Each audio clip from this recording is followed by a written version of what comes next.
প্রিয় লিসেনার্স, আজকের এই এপিসোডে বরাবরের মতো আপনাদের পাঠানো 6টি ঘটনা নিয়ে হাজির তো হয়েছি। সেই সাথে আরও একটি অ্যানাউন্সমেন্ট ইতোমধ্যে আপনারা অধিকাংশ লিসেনাররাই পেয়ে গেছেন। তা হচ্ছে আগামীকাল স্পেশাল এপিসোড হতে যাচ্ছে।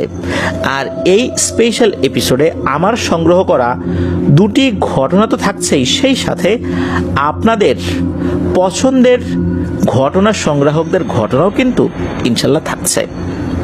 বুঝতেই পারছেন, দারুণ একটি স্পেশাল এপিসোড আমরা আনতে যাচ্ছি।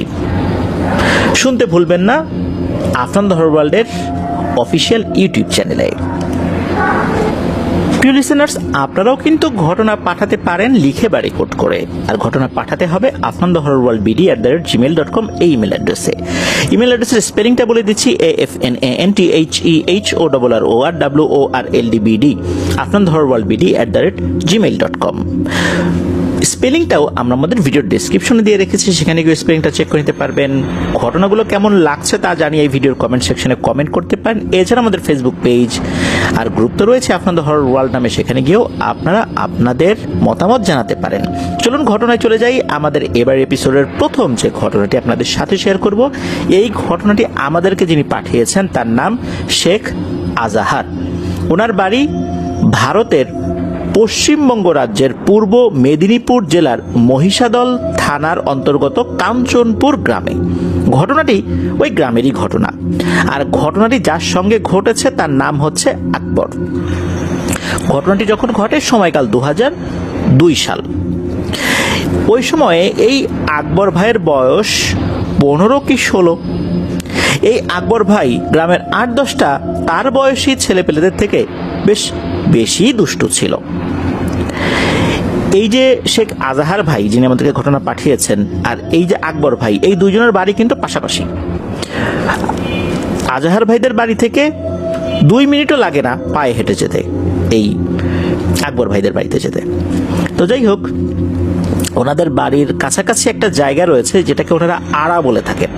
তো ওখানে এক ধরনের আলু চাষ হয়, দেখতে সাদা কালারের, এটাকে কাঁচাও খাওয়া যায়। ওনারা ওখানে এই আলুটাকে শাক আলু বলে। আমাদের বাংলাদেশে কি বলে এটা উনি জানেন না, এটা জানিয়েছেন, তবে ওইখানে এটা শাক আলু নামে পরিচিত। এই যে আকবর যিনি, তার কিন্তু একটা অভ্যাস রয়েছে, সেটা হচ্ছে রাতের বেলা, বর্ষাকাল হোক শীতকাল হোক, সে বড় একটা বস্তা নিয়ে ওই আড়ার ওদিকে চলে যেত। তাল, আম, নারকেল, মানে যখন যেটা সিজন এইগুলো কুড়াতে। এটা অনেক সময় পড়তো, সে এগুলো কুড়িয়ে নিয়ে আসতো। এটা তার একটা অভ্যাস, এটার মধ্যে তার একটা ভালো লাগাও কাজ করতো। পাক না পাক, বস্তা নিয়ে সে রাতের বেলা বের হবেই। তো এইভাবে কোনো এক রাতে আকবর অন্য রাতের মতোই ঘর থেকে বেরিয়ে যায় বড় একটা বস্তা নিয়ে। রাত তখন ঠিক কয়টা বাজে এটা তার মাথায় ছিল না। ওই সময় অবশ্য ভাদ্র মাস চলছে, অর্থাৎ ভাদ্র মাসে কিন্তু তাল পাকে। ওই তালগুলো কিন্তু টপ টপ করে পড়ে রাতের বেলা। তো ওই আড়ার আশেপাশে কিন্তু বেশ কিছু গাছ থাকলেও তাল গাছের সংখ্যাটাই বেশি ছিল। সে জানে যে রাতের বেলা তাল পড়ে, এই জন্য বস্তা নিয়ে বাইরে বের হয়েছে। সে ওখানে যায়, যাওয়ার পর কিছু তাল পায়ও। হঠাৎ করে পেছন থেকে এই আকবর ভাইয়ের নাম ধরে কেউ একজন ডাকছে যে এই আকবর, এই আকবর, তুই কখন আসছু, মানে ওখানকার লোকাল যেই টোন আর কি, ওই টোনে বলছে। আকবর এই কণ্ঠস্বরটা চিনতে পারে, এ তো তারই বন্ধু, তার নাম হচ্ছে মুজাম্মেল। এই মুজাম্মেল আর আকবর দুইজন কিন্তু খুবই ক্লোজ ফ্রেন্ড, একই গ্রামের দুই বাসিন্দা আর কি, এই আকবর মুজাম্মেল। আর আকবর আর মুজাম্মেলের বাড়িও কিন্তু একদম পাশাপাশি। তো মুজাম্মেলকে দেখার পর আকবর বলল যে আরে মুজাম্মেল, তুই তো কোনোদিন রাতের বেলা তাল করে আসিস না, আজকে হঠাৎ আসছু, ঘটনা কি? তখন মুজাম্মেল বলল যে আরে আমার ঘুম ধরতেছে না, ভাবলাম যে কি করি, তুই তো এই সময় প্রত্যেকদিনই তাল করাতে আসিস, তাই আমিও আসলাম। তোকে তো আশেপাশে খুঁজতেছিলাম, পাচ্ছিলাম না, এই তো দেখা হয়ে গেল, চল এবার একসাথে আমরা নারকেল কুড়াবো। তখন এই আকবর উনি বলছেন যে নারকেল কুড়াবো, তাল কুড়াই, তাল কুড়ানোর জন্য আসছি। তখন এই মুজাম্মেল বলছে আরে শোন, ওই দিকে না অনেকগুলো নারকেল পড়ছে, এটা আমি দেখছি, আমি যেই ব্যাগ নিয়ে আসছি এই ব্যাগের মধ্যে এতগুলো নারকেল ঢুকবে না, তুইও চল, তুই নিবি, না হলে কিন্তু আর একজন এসে নিয়ে নেবে। আকবর চিন্তা করে যে ঠিক আছে, তাল তো মেলাগুলো কুড়াইলামই, যাই কয়েকটা নারকেল কুড়াই নিয়ে আসি। এই বলে তার সাথে হাঁটা শুরু করছে, খুব বেশি দূরে না আর কি, মানে কাছাকাছি।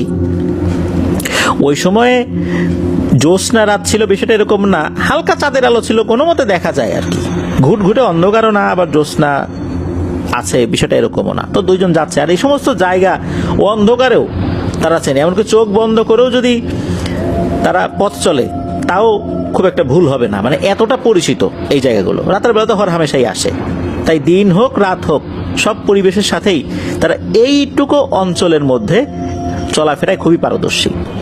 তো তারা ওখানে অনায়াসেই চলে গেছে। যাওয়ার পর হঠাৎ করে দেখে আশেপাশে এই মোজাম্মেল নাই। তখন এই আকবর ভাই বলছে, মোজাম্মেল, কিরে কই গেলি তুই? তখন মোজাম্মেল বলতেছে, আমি এখানে, এই দেখ টাকা। যেই না এটা বলছে তখন এই আকবর বলছে, কিরে কোথায়, আমি তো দেখি না তো। কয় দে উপর দেখ, উপরে দেখ। তখন মাথাটা একটু উপর দিকে দিয়ে তাকিয়েছে, তাকিয়ে যে দৃশ্য দেখেছে এটা দেখে মারাত্মক ভয় পেয়েছে এই আকবর ভাই। দেখে যে এই যে একটু আগে মোজাম্মেলের রূপ ধরা যে অবয়বটা, এই জিনিসটা ওই মোজাম্মেলের রূপেই আছে, মানুষের অবয়বেই আছে, কিন্তু এই নারকেল গাছে সে এমনভাবে ঝুলে রয়েছে, মাথাটা নিচে পাটা উপরে, মনে হচ্ছে একটা টিকটিকি মানুষের রূপ ধারণ করেছে।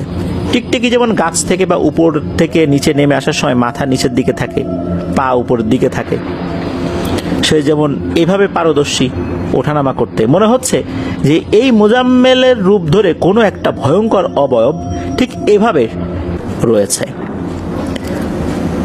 আর এমন বিশ্রীভাবে এই আকবরের দিকে তাকিয়ে হেসে দিয়েছে আর বলছে, কিরে আমাকে দেখছিস?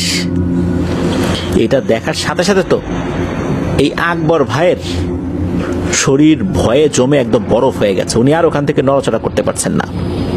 হঠাৎ করে ওনার চোখে সামনে একটু অন্ধকারের মতো কিছু একটা দেখলেন, এরপরে উনি দেখেন যে এই গাছে আর কেউ নাই। ঠিক তখনই ওনার পিঠে একটা হাতের স্পর্শ উনি অনুভব করেন, মনে হলো পেছন দিক থেকে কেউ তার কাঁধে হাত রেখেছে।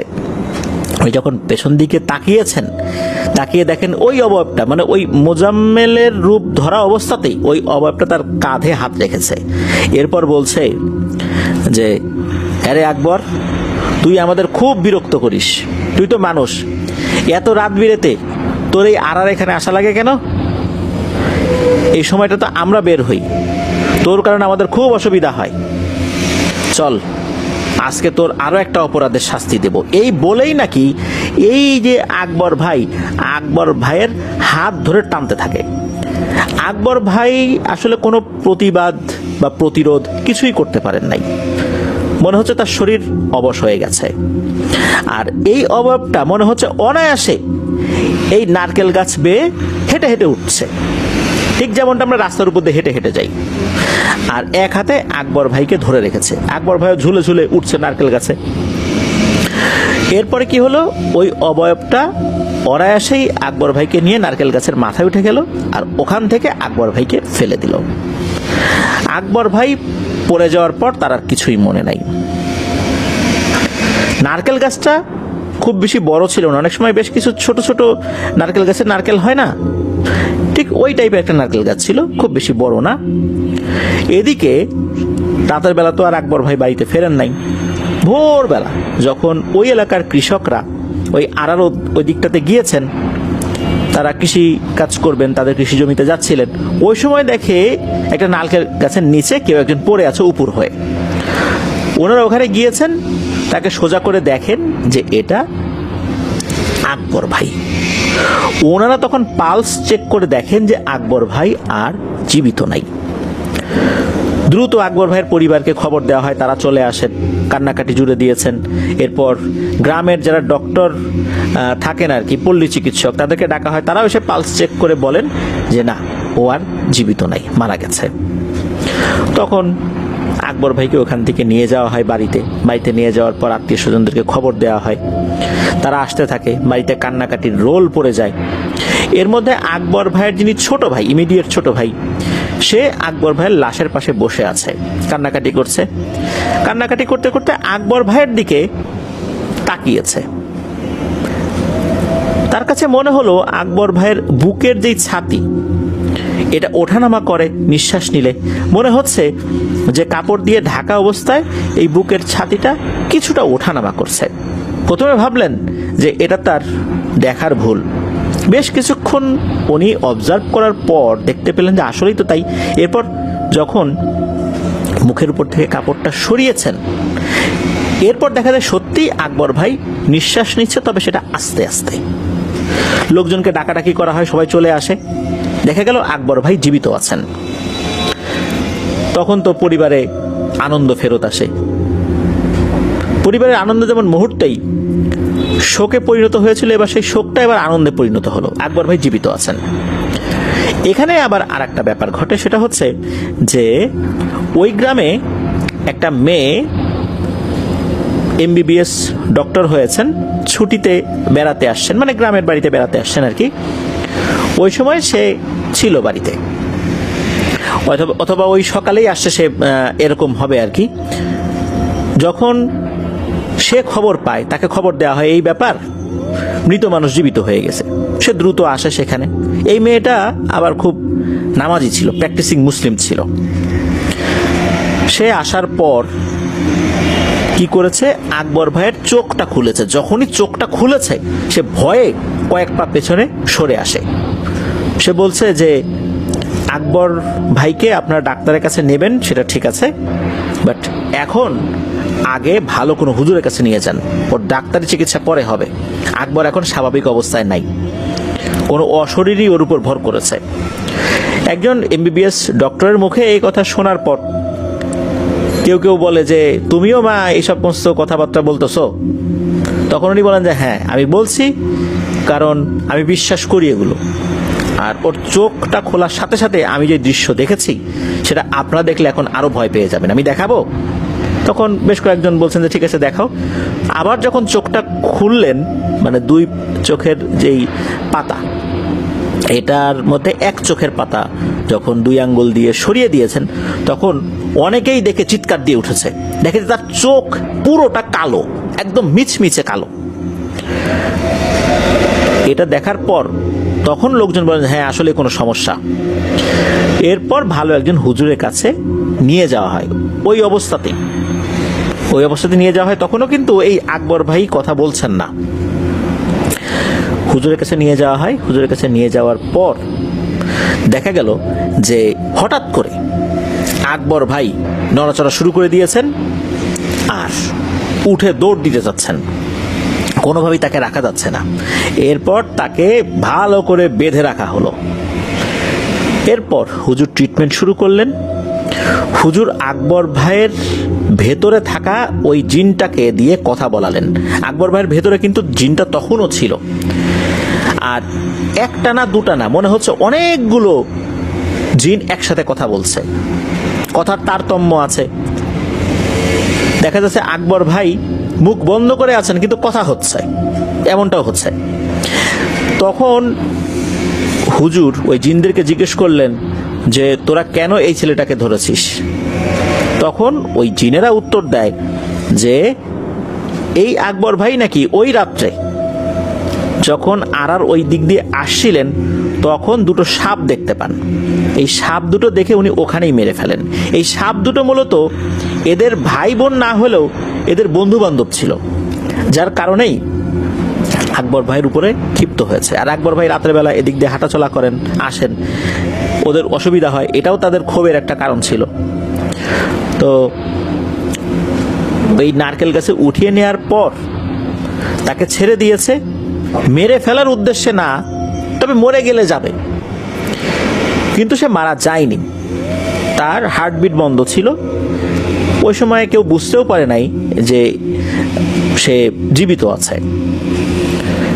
যাই হোক, সে আবার যখন শ্বাস প্রশ্বাস নেওয়া শুরু করে, এরপরে মূলত ওর শরীরের ভিতরে জিনটা ঢুকে পড়ে।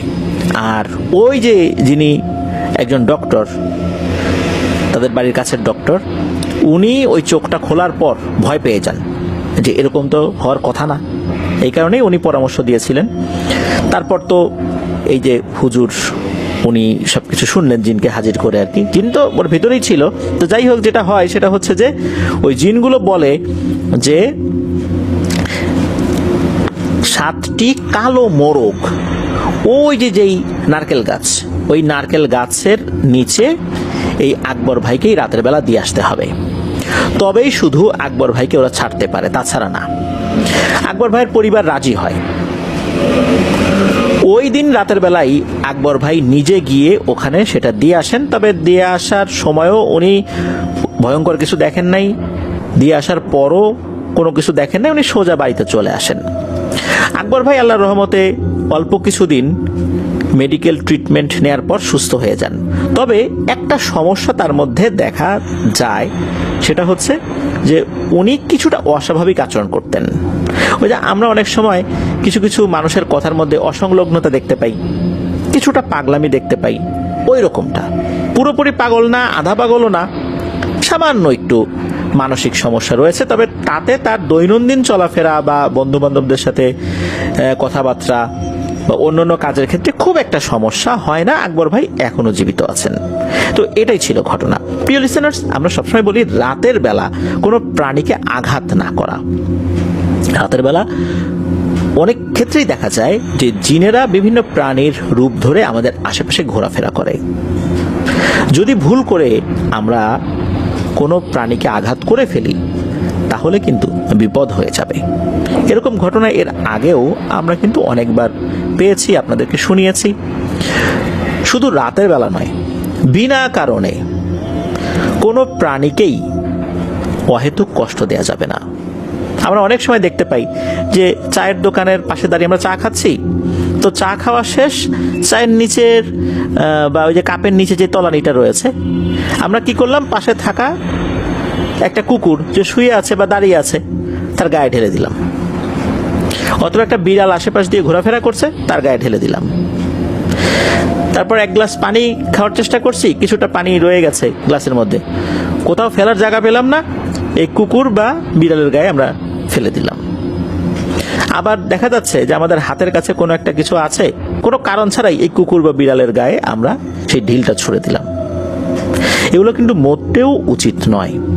ওগুলো যদি জিনপরি নাও হয়ে থাকে তাহলে এরা কিন্তু সরাসরি প্রতিশোধ নিতে পারে না। তাদের নালিশ দেওয়ার জায়গা কিন্তু রয়েছে সরাসরি, সেটা হচ্ছে তারা সরাসরি আল্লাহর কাছে কিন্তু নালিশ দিয়ে দেয়। সেটা কিন্তু ওই জিনপরির প্রতিশোধ থেকেও আরো ভয়ঙ্কর হতে পারে। প্রিয় লিসেনার্স, আমরা আমাদের আশেপাশে থাকা প্রাণীর প্রতি সদয় আচরণ করব, বিনা কারণে তাদেরকে কষ্ট দিব না। আমাদের মধ্যে যাদের এই ধরনের না বুঝে এই ধরনের কাজ করার প্রবণতা রয়েছে, আমরা এগুলো আর করব না। আল্লাহ আমাদেরকে বুঝার তৌফিক দান করুক। আল্লাহ আমাদেরকে বিপদ আপদ থেকেও হেফাজত করুন। এই ধরনের হঠাৎ বিপদ যেন আল্লাহ আমাদেরকে না দেন। প্রিয় লিসেনার, চলুন চলে যাব আমাদের এবারের এপিসোডের পরবর্তী আরও একটি নতুন ঘটনায়।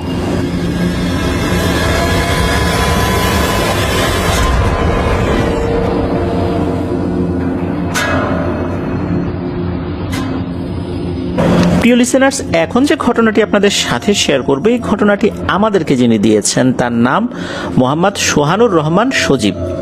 ওনার বাড়ি নাটোর জেলার বাগাতিপাড়া থানায়। চলুন ঘটনা শুনে আসি। উনি দুটি ঘটনা পাঠিয়েছেন, একটি ওনার নিজের সাথে ঘটে যাওয়া, আরেকটি ওনার বন্ধুর সাথে ঘটে যাওয়া। ওনার নিজের সাথে ঘটে যাওয়া ঘটনাটি প্রথম শেয়ার করব। ওনার নিজের সাথে ঘটে যাওয়া ঘটনাটি ঘটেছিল 2013 সালে, এখন থেকে প্রায় 12 বছর আগে, কুরবানি ঈদের দিনে। তো উনি আর ওনার ফুফাতো ভাই দুজন নামাজ পড়ে কুরবানি করে সারাদিন ঘোরাফেরা করেছেন। যখন মাংস বানানো হয়ে গেছে, আত্মীয় স্বজনদের বাড়িতে দিয়েও এসেছেন, সব শেষে ওনার দাদার এলাকায় যাওয়ার কথা ছিল। দাদার বাড়ি এবং দাদা বাড়ির দিককার যে আত্মীয় স্বজনরা ছিল তাদের বাড়িতেও দিতে হবে। সেই অনুযায়ী বিকেলের পরে ওই গ্রামের দিকে গিয়েছেন। তো দাদা বাড়িতে মাংস দিয়েছেন, অন্যান্য আত্মীয় বাড়িতেও মাংস দিয়েছেন, সব পাশাপাশি আর কি, এই জন্য সময় লাগে নাই। এরপর চিন্তা করলেন যে একটু ঘোরাফেরা করি আর কি। এদিকে দাদা বাড়িতে গিয়েছেন, নিশ্চয়ই ঈদের দিন খালি মুখে আসতে দেবেন না, খাওয়া দাওয়া তারা করলেন। বাড়িতে আসবেন এমন সময় মনে হলো যাই, এই পাশে একটা দোকান আছে, ওই দোকানে ক্যারাম বোর্ড আছে, ওখানে গিয়ে একটু ক্যারাম বোর্ড খেলি। ওখানে যারা ক্যারাম বোর্ড খেলতো রেগুলার, তাদের সাথে তো তাদের খুব ভালো সম্পর্ক আর কি। এই যে সজীব ভাই, তার ফুফাতো ভাই, মানে সবার সাথেই ভালো সম্পর্ক, আগেও অনেকবার খেলেছেন। সাধারণত রাত 9টার দিকেই ওই দোকানটা বন্ধ হয়ে যেত, যেহেতু ঈদের দিন রাতের বেলা, যার কারণে রাত প্রায় 11টা পর্যন্ত ওই দোকানটা খোলা ছিল। রাত 11টার দিকে ওই দোকানটা বন্ধ করে একসাথেই সবাই বের হয়ে যায়, দোকানদার এবং আরো যারা খেলছিলেন ওইখানে সবাই একসাথে বের হয়ে যায়, যে যার মতো বাড়িতে চলে যাচ্ছে। এদিকে এই সজীব ভাই আর ওনার ফুফাতো ভাইও ওনাদের বাসার দিকে রওনা দিয়েছেন। মোটামুটি 20 মিনিটের মতো লাগবে বাড়িতে হেঁটে আসতে। এখন ওনারা চিন্তা করলেন যে 20 মিনিট এমনিতে অনেক রাত হয়ে গেছে, এই মাঠের ভিতর দিয়ে হেঁটে যাই, আইল দিয়ে হেঁটে যাই, শর্টকাট হবে, 10-12 মিনিটে পৌঁছে যাব। তো দুজন মিলে ওই জমির ভেতর দিয়ে হাঁটা শুরু করেছেন। জমিটা মোটামুটি বেশ ভালোই বড় ছিল। এর এক সাইডে বড় বড় কয়েকটা আম গাছ ছিল, আম গাছ বলতে আম বাগান আর কি, ছোট একটা বাগান, তার মধ্যে বড় বড় কয়েকটা আম গাছ, আর পাশাপাশি আবার দুটো বাগান। এই দুটো বাগানের মাঝামাঝি একটা বিশাল বড় আকৃতির একটা জাম গাছ ছিল, যেটা এখনো আছে। তো এই বাগান দুটো এলাকায় মেম্বারের বাগান নামে পরিচিত। ওই জাম গাছকে ঘিরে মোটামুটি কিছু ঘটনা শোনা যায় মাঝে মাঝে। তো ওই সময় ওনারা এত কিছু চিন্তা করে নাই, দুইজন মানুষ একসাথে আছে, ভয় কিসের। আর রাত তো 2-3টা বাজে না, রাত 11টাই না হয় বাজে। ওনারা প্রথম যে বাগানটা, মানে ওই আম গাছের যে বাগানটা, যেখানে বড় বড় কয়েকটা আম গাছ রয়েছে, ওইটা ক্রস করে দ্বিতীয় বাগানটাতে ঢুকবেন, যেটা শুরুতে একটা বড় জাম গাছ রয়েছে। ওই সময় ওনারা হঠাৎ করে একটা জিনিস দেখতে পেলেন। সেটা হচ্ছে, মনে হচ্ছে যে ওই জাম গাছের মাথায় কিছু একটা আছে, নিচে কিছু একটা আলোর ঝলকানি দেখতে পেলেন। আলোর ঝলকানি বলতে ওই উপরে যদি আলো থাকে, নিচে এক ধরনের একটা আলোক ছটা ঘুরতে থাকে, ওই অর্থে আর কি আলোর ঝলকানি দেখতে পান। তখন উপর দিকে তাকিয়ে দেখেন ওই জাম গাছের মাথার উপরে দুটো বড় আলোর গোল্লা বৃত্তাকারে পাক খাচ্ছে। ওটারই আলোর ঝলকানি মনে হচ্ছে নিচে চলে এসেছে। সেই সাথে হঠাৎ করে ওখানে বেশ ঝড়ো বাতাসও শুরু হয়ে গেল। আর ওনারা যে আইল ধরে হেঁটে এসেছিলেন, ওই আইলের দুই পাশে কিন্তু মাত্র ধান লাগানো হয়েছে, সেখানে পানি দেওয়া হয়েছে, এমন একটা অবস্থা ছিল। মানে আইলের বাইরে মাঠের ভেতর দিয়ে যে হেঁটে আসবেন ধানি জমির ভিতর দিয়ে, এগুলো আসলে ওই সময় পসিবল ছিল না। ওই আইল দিয়েই হেঁটে আসতে হবে, আবার যদি যেতে হয় ওই আইল দিয়েই যেতে হবে। শুধু মাঝখানে এই বাগানের মতো জায়গাটা, এটা হচ্ছে প্রশস্ত।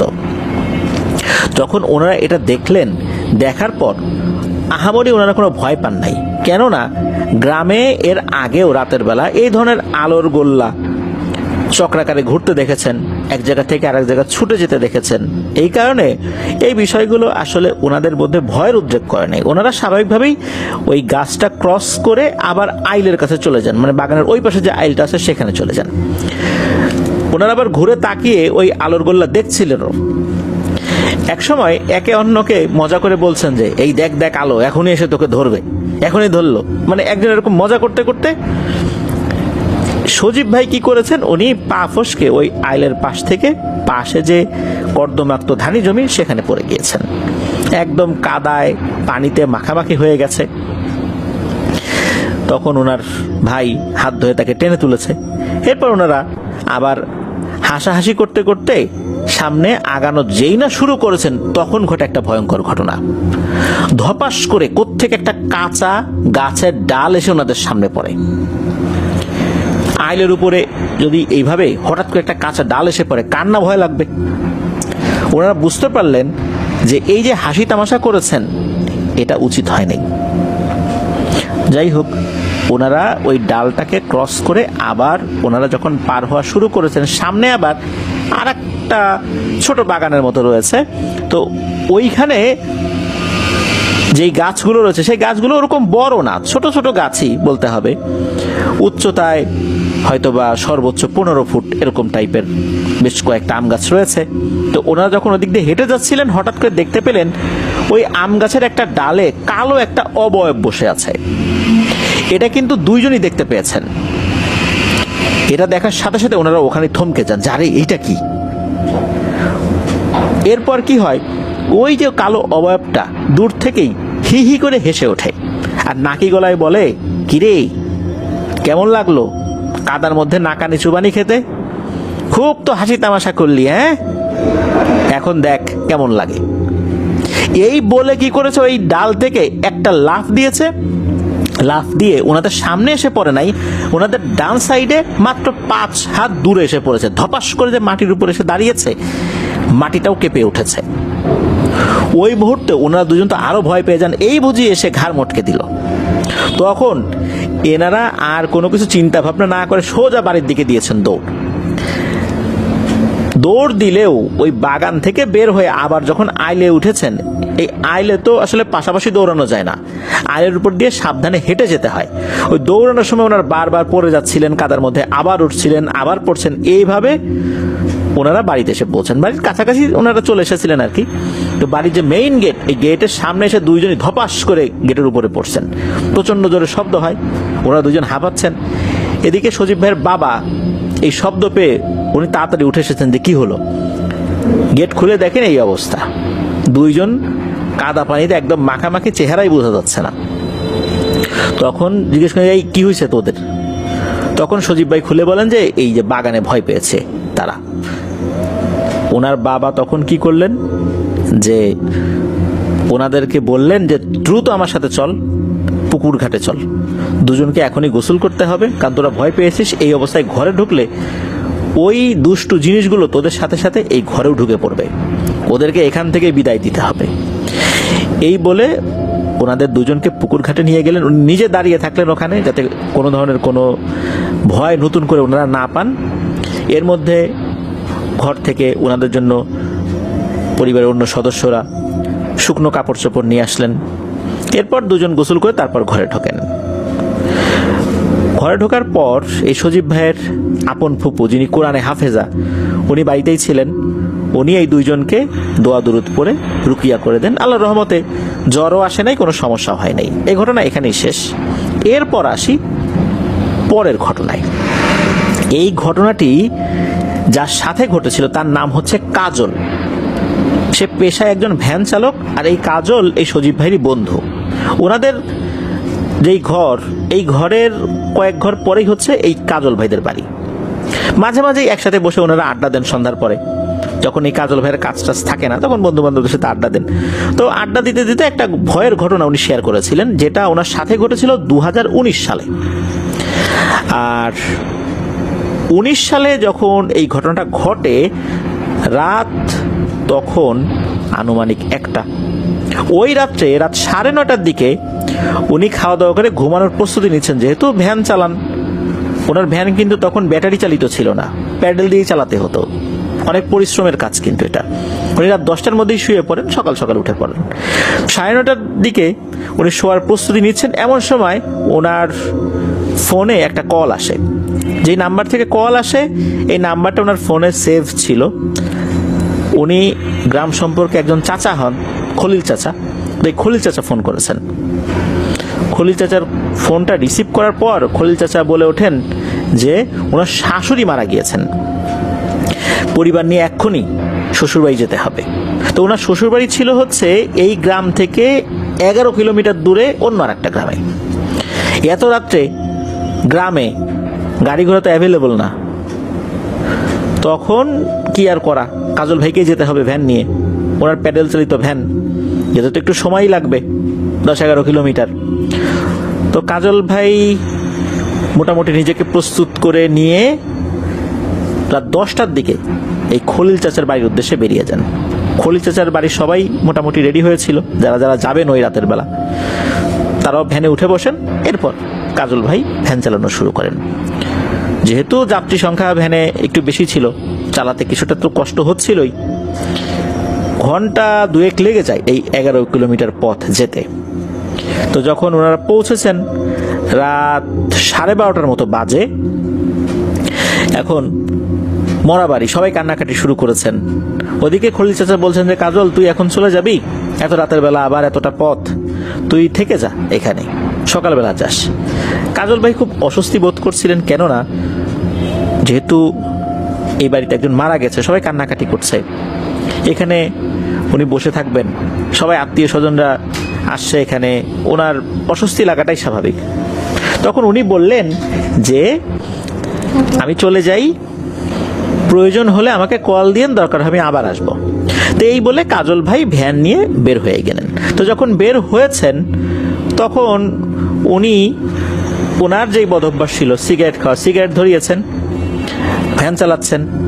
আর ওনার তো বাটন ফোন ছিল ওই সময়, তো বাটন ফোনে মেমোরি কার্ড ছিল, ওই মেমোরি কার্ডে অনেকগুলো গান ডাউনলোড করা ছিল। তো উনি তো ওই গান বাজিয়ে চলা শুরু করেছেন। তো উনি যে রাস্তা দিয়ে আসবেন এই রাস্তার বিবরণটা একটু দেওয়ার দরকার। এই রাস্তাটা চলে গেছে নদীর পার ঘেরে, মানে ঘেঁষে আর কি। তো ওই নদীতে এক সাইডে শ্মশান ঘাটও রয়েছে। ওই পথ দিয়ে আরো এগিয়ে গেলে বেশ বড় বড় কয়েকটা বাগান রয়েছে। নাটোরের বিভিন্ন উপজেলাগুলোতে কিন্তু প্রচুর আম বাগান রয়েছে, আম বাগান, লিচু বাগান, এগুলো কিন্তু ওই এলাকায় প্রচুর দেখা যায়, একটু দূর দূরেই এগুলো দেখা যায় আর কি। তো ওই পথে বেশ কয়েকটা আম বাগানের পর রাস্তার পাশে কবরস্থান রয়েছে, তারপর ফাঁকা নিরিবিলি রাস্তা। উনি সিগারেট খাচ্ছিলেন, গানের সাথে সাথে নিজেও তাল মিলাচ্ছিলেন, নিজেও চিৎকার করে গান গাচ্ছিলেন, যাতে ওনার মনের মধ্যে ভয় ডর না আসে। হঠাৎ করে উনি দেখতে পেলেন 7-8টা কুকুর কোত্থেকে যেন চলে এসেছে রাস্তার উপরে। কুকুরগুলো দৌড়াদৌড়ি করছে, তবে কুকুরগুলো দেখতে স্বাভাবিকই ছিল, স্বাভাবিক যে কুকুরগুলো রাস্তাঘাটে দেখা যায় ওরকমই ছিল। এখানে প্যারানরমাল কোনো কিছু ভাবনা করার আসলে সুযোগ নাই। তো উনি দেখলেন যে এই কুকুরগুলো যেভাবে আসলো ওভাবে দৌড়ে কোথায় যেন হারিয়ে গেল, মনে হলো ওই যে শ্মশানের ওই দিকটাতে চলে গেল। এরপরে কেন যেন একটা অজানা ভয় ওনার মনের মধ্যে চেপে বসে, শরীরটা মনে হলো ভারী হয়ে গেল। আর একটা সিগারেট ধরিয়েছেন, ভ্যানের গতিটা আরেকটু বাড়িয়ে দিয়েছেন। তখন মনে হলো শ্মশানের ভেতরে যে গাছগুলো ছিল, ওই নদীর পাড়েই আর কি যে গাছগুলো ছিল, যেটা শ্মশানের মধ্যেই পড়ে যায়, ওই গাছ থেকে অনেকগুলো পাখি একসাথে ডেকে উঠলো। এরপর ওই দিক থেকে কাক ডেকে উঠলো। এত রাত্রে কিন্তু কাক সচরাচর ডাকে না, তখন ওর মনের মধ্যে খটকা লাগলো। আর এরপরই হঠাৎ করে ভ্যানের সামনে বিশাল আকৃতির দুটো কুকুর চলে আসছে। এদের দেহটা ছিল বিশাল আকৃতির, মানে একটা বড় ষাঁড় গরু যত বড় হয় ওই রকম সাইজের দুটো কুকুর। ভ্যানে কিন্তু আলো জ্বলছিল না। উনি ওই পথটা খুব ভালোভাবেই চেনেন। মোবাইলে ওনার লাইট ছিল, মোবাইলের সামনের দিকে ফ্ল্যাশ লাইটটা থাকে না, ওই বাটন ফোনেরও কিন্তু বেশ কিছু ফিচারগুলোতে এই জিনিসগুলো ছিল আর কি। তো ওনার বাটন ফোনে ওরকম লাইট ছিল, তবে ওই সময় লাইটটা বন্ধ ছিল আর কি। মাঝে মাঝে উনি জ্বালাচ্ছিলেন কোনো সমস্যা হলে আর কি, এমনিতে জ্বালাচ্ছিলেন না। ওই মোবাইলের চার্জ খুব একটা বেশি ছিল না, কারণ রাতের বেলা হঠাৎ করে ওনার ফোন আসছে, উনি চলে আসছেন, সারা রাত চার্জ দেওয়ার সুযোগ উনি পান নাই, যার কারণে মোবাইলের যে ফ্ল্যাশ লাইটটা এটা উনি দরকার ছাড়া জ্বালাচ্ছিলেন না। তো ওই সময় কিন্তু বন্ধই ছিল ফ্ল্যাশ লাইটটা। হঠাৎ করে কুকুর দুটো যখন সামনে চলে এসেছে, কোনো আলো ওই কুকুরগুলোর চোখের উপর পড়া ছাড়াই ওই কুকুরগুলোর চোখ জল জল করছিল, লাল টকটকে জল জল করছে একদম। আর এরা এসে ভ্যানের সামনে এসে দাঁড়ায়, তবে ভ্যানের গতিরোধ যে করে রেখেছে বিষয়টা এরকম না, সামনে এসে দাঁড়ানোর পর আবার একপাশে সরে যায়। এরপর কি করে, এই কুকুর দুটো একটা ডান পাশে আসে আর একটা বাম পাশে যায়, কিছুক্ষণ এভাবে ভ্যানের সাথে চলে, হালকা দৌড়ায়, আবার যেটা বাম পাশে ছিল সেটা ডান পাশে আসে, আবার যেটা ডান পাশে ছিল সেটা ভ্যানের সামনে দিয়ে ক্রস করে আবার বাম পাশে চলে যায়। এভাবে এরা একে অন্যের অবস্থান পরিবর্তন করে। তখন এই কাজল ভাই চিন্তা করছেন যে আল্লাহ রে, কেন যেন চলে আসলাম, এর থেকে ওই খলিল চাচার কথা শুনলেই ভালো হতো, ওই বাড়িতে না হয় সারা রাত বসে থাকতাম। এর মধ্যে কি হয়, ওই ভ্যানটা মনে হচ্ছে অনেক ভারী হয়ে গেছে, ভ্যান চালানোটাই কষ্ট হয়ে যাচ্ছে। যেমনটা ছিল ওই ফেরাস, মানে যখন ওই খলিল চাচা শ্বশুর বাড়িতে যাবে তখন ভ্যানে অনেকগুলো যাত্রী ছিল, মনে হচ্ছে হঠাৎ করে এই পরিমাণ যাত্রী উঠে বসেছে, ফেরার সময় ভ্যানটা ঠিক আগের মতো প্রথমবারের মতো ভারী হয়ে গেছে। ভ্যানের উপর যে কেউ একজন আছে এটা খুব ভালো করেই এই কাজল ভাই ফিল করছেন। উনি তো জোরে জোরে দোয়া দুরুদ পড়া শুরু করেছেন, এবার গান গাওয়া বাদ দিয়ে। এখন এর মধ্যে উনি দেখেন আর একটা জিনিস, সামনে একটা বাগান, ওই বাগানের ভেতরে মনে হচ্ছে একটা আলো জ্বলছে। এই আলোটা উনি যখনই দেখেছেন দেখার সাথে সাথে উনি বলছেন যে ও ভাই ওখানে কে, ও ভাই এদিকে আসেন, আমার একটু সঙ্গ দেন, আমি মনে হয় একটু বিপদে পড়ছি, ভাই একটু এদিকে আসেন। তখন দূর থেকে আওয়াজ আসে, এ কে রে, ওখানে কে? তখন বলে আমি কাজল।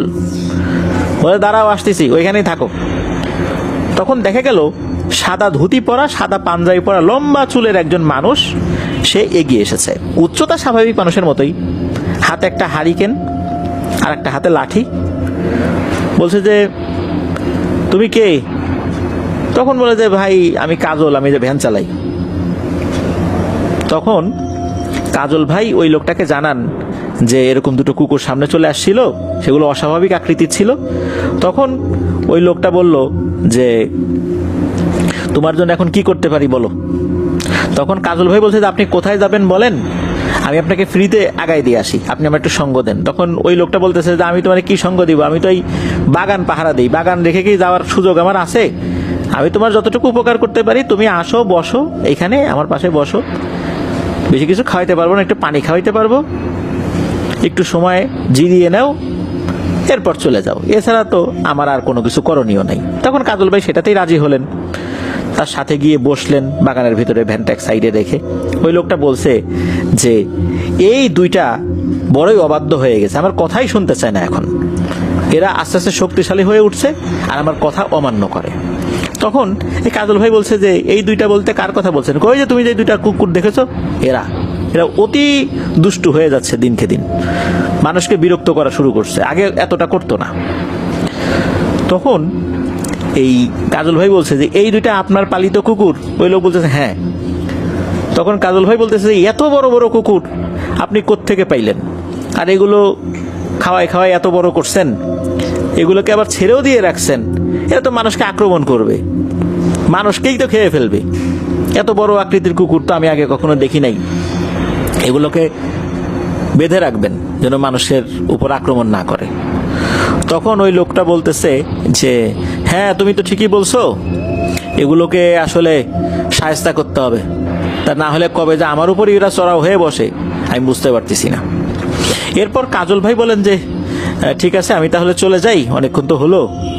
তখন ওই লোকটা বলতেছে যে আরে কোথায় যাবা, থাকো, জিরায় নাও, পরে যাও। তখন কাজল ভাই বলতেছে যে না আমাকে চলে যেতে হবে, অনেক রাত হয়ে গেছে, আমি চলে যাই এখন। তখন কি করে ওই লোকটা খপ করে কাজল ভাইয়ের হাত চেপে ধরে বলে যে আরে ভয় পেলে নাকি, বসো বসো, জিরায় নাও, ভয়ের কিছু নাই। যখনই ওই হাতটা চেপে ধরেছে তখন কাজল ভাই ফিল করেন যে এই লোকের হাতটা অনেক ঠান্ডা, এত ঠান্ডা মানুষের হাত হয় না। আর ওই সময় কিন্তু শীতকাল ছিল না যে অনেক রাত পর্যন্ত সে বাইরে হাঁটাহাঁটি করেছে, শরীর ঠান্ডা হয়ে গেছে, বিষয়টা এরকম না। তখন কাজল ভাই ওনার হাতটা জোর করে ছুটিয়ে নেন ওই লোকের হাত থেকে, এরপর ভ্যানের দিকে দিয়েছেন দৌড়ে ভ্যানের কাছে গিয়ে ভ্যান চালানো শুরু করেছেন। তখন পেছন থেকে অট্ট হাসি দিয়ে ওই লোকটা বলছে যে আরে কাজল এত ভয় পেলে চলবে, রাতের বেলা ভ্যান চালাতে পারবা তুমি, একটু জিরিয়ে যাইতা, ক্ষতি তো করতাম না। তো যাই হোক, উনি তো ভ্যান চালানো শুরু করছেন, মানে কাজল ভাই ভ্যান চালানো শুরু করছেন। কিছুক্ষণ চালানোর পর হঠাৎ করে বড় দুটো কুকুর আবার এই ভ্যানের পাশে চলে এসেছে। চলে আসার পর এবার সামনে এসে গতি রোধ করে দাঁড়িয়েছে। এরপর কাজল ভাই বুঝতে পারছেন ঘটনা কি। ওই কুকুর দুটোকে উদ্দেশ্য করে বলছে যে আমি তো আপনাদের কোনো ক্ষতি করি নাই, কেন আমার পথের সামনে চলে আসছেন, চলে যান আপনারা। এরপর এই কুকুরটা একে অন্যের দিকে তাকালো, এরপর ভ্যানের পেছনে চলে আসলো। পেছনে চলে আসার পর কাজল ভাই কিন্তু পেছন দিকে তাকান নাই, উনি ভ্যান চালানো শুরু করেছেন। হঠাৎ করে মনে হলো ভ্যানটা থেমে গেছে। মনে হচ্ছে পেছন থেকে এই ভ্যানকে কেউ টেনে ধরে রেখেছে। উনি কোনোভাবেই প্যাডেল দিয়ে আগাতে পারছেন না। তখন হঠাৎ করে পেছন থেকে গম্ভীর কণ্ঠে, একসাথে দুটো কণ্ঠ যদি চলে, একই কথা বলে, তখন কেমন শোনা যায়, এভাবে বলে উঠলো যে আমাদের ওস্তাদ তোকে আশ্রয় দিয়েছে, তোর সাথে ভালো ব্যবহার করেছে, তাই তোকে কিছু বললাম না, যা এক্ষুনি বাড়ি যাবি, রাতের বেলা এই রাস্তায় একা একা আর কখনো আসবি না, আমাদেরকেও বিরক্ত করবি না। এইটা যখনই বলেছে, হঠাৎ করে পেছন থেকে প্রচন্ড জোরে একটা ধাক্কা অনুভব করেন এই কাজল ভাই। মানে ভ্যানের পেছনে ধাক্কা দিয়েছে কেউ সজোরে, এত জোরে ধাক্কা দিয়েছে কোনো প্যাডেল দেয়া ছাড়াই অল্প সময়ের মধ্যেই উনি ভ্যান নিয়ে বাড়ির কাছাকাছি চলে আসছেন। মানে এত জোরে ভ্যান চলা শুরু করেছে, সেটা ওনার নিয়ন্ত্রণের বাইরে চলে যাচ্ছিল। কিছু সময় খুব জোরে ছিল, তারপর গতি কমা শুরু করেছে, একদম থেমে যেতে যেতে উনি ওনার বাড়ির কাছাকাছি চলে আসছেন। এমনিতে উনি ওনার বাড়ির কাছাকাছি ছিলেন। তো যাই হোক, এই ঘটনার পর কাজল ভাই আবার এলাকার একজন মুরব্বীর সাথে কথা বলেন যে ওনার সাথে এই ঘটনা ঘটেছে। তো সেই মুরব্বী জানান যে বহুদিন আগে ওই বাগানে একজন কবিরাজ থাকতো, বাগানটা পাহারাও দিত। তবে ওই কবিরাজের কিছু পোষা জিন ছিল যারা মানুষের উপকার করত। ওই কবিরাজও কখনো কারো ক্ষতি করেছে এটা শোনা যায় না, ওই জিনগুলো কাউকে ভয় দেখিয়েছে বা ক্ষতি করেছে এরকমটা শোনা যায় না। কোনো একটা অজ্ঞাত কারণে ওই কবিরাজ মারা যায়, আর তার দেহটা ওই বাগানের একটা গাছে ঝুলন্ত অবস্থায় পাওয়া যায়। অনেক মানুষ ওই দিক দিয়ে চলার সময় মাঝে মাঝে সাদা পোশাক পরিহিত একটা লোককে দেখে। ধারণা করা হয় ওই কবিরাজের সেই অনুগত জিনগুলোই এখনো ওখানে আছে, মানুষের খুব একটা ক্ষতি করে না, পারলে উপকার করে। ওরা দেখে যে যেই লোকটা যাচ্ছে এ ভালো মানুষ না খারাপ মানুষ। যদি মনে হয় ভালো মানুষ তাহলে কিছু করে না, আর যদি খারাপ মানুষ মনে করে তাহলে ভয় ভীতি দেখায় মাঝে মাঝে, তবে সেটা মারাত্মক লেভেলের ক্ষতিকর কিছু না। তো এটাই ছিল ঘটনা। ধন্যবাদ জানাচ্ছি সোহানুর রহমান সজীব ভাইকে, দারুণ দুটি ঘটনা আমাদেরকে দেওয়ার জন্য। আশা করছি আপনার কাছ থেকে আরো ঘটনা ইনশাল্লাহ আমরা পাবো। চলুন প্রিয় লিসেনার্স, চলে যাব আমাদের এবারের থার্সডে নাইটের 167তম এপিসোডের পরবর্তী আরো একটি নতুন ঘটনায়।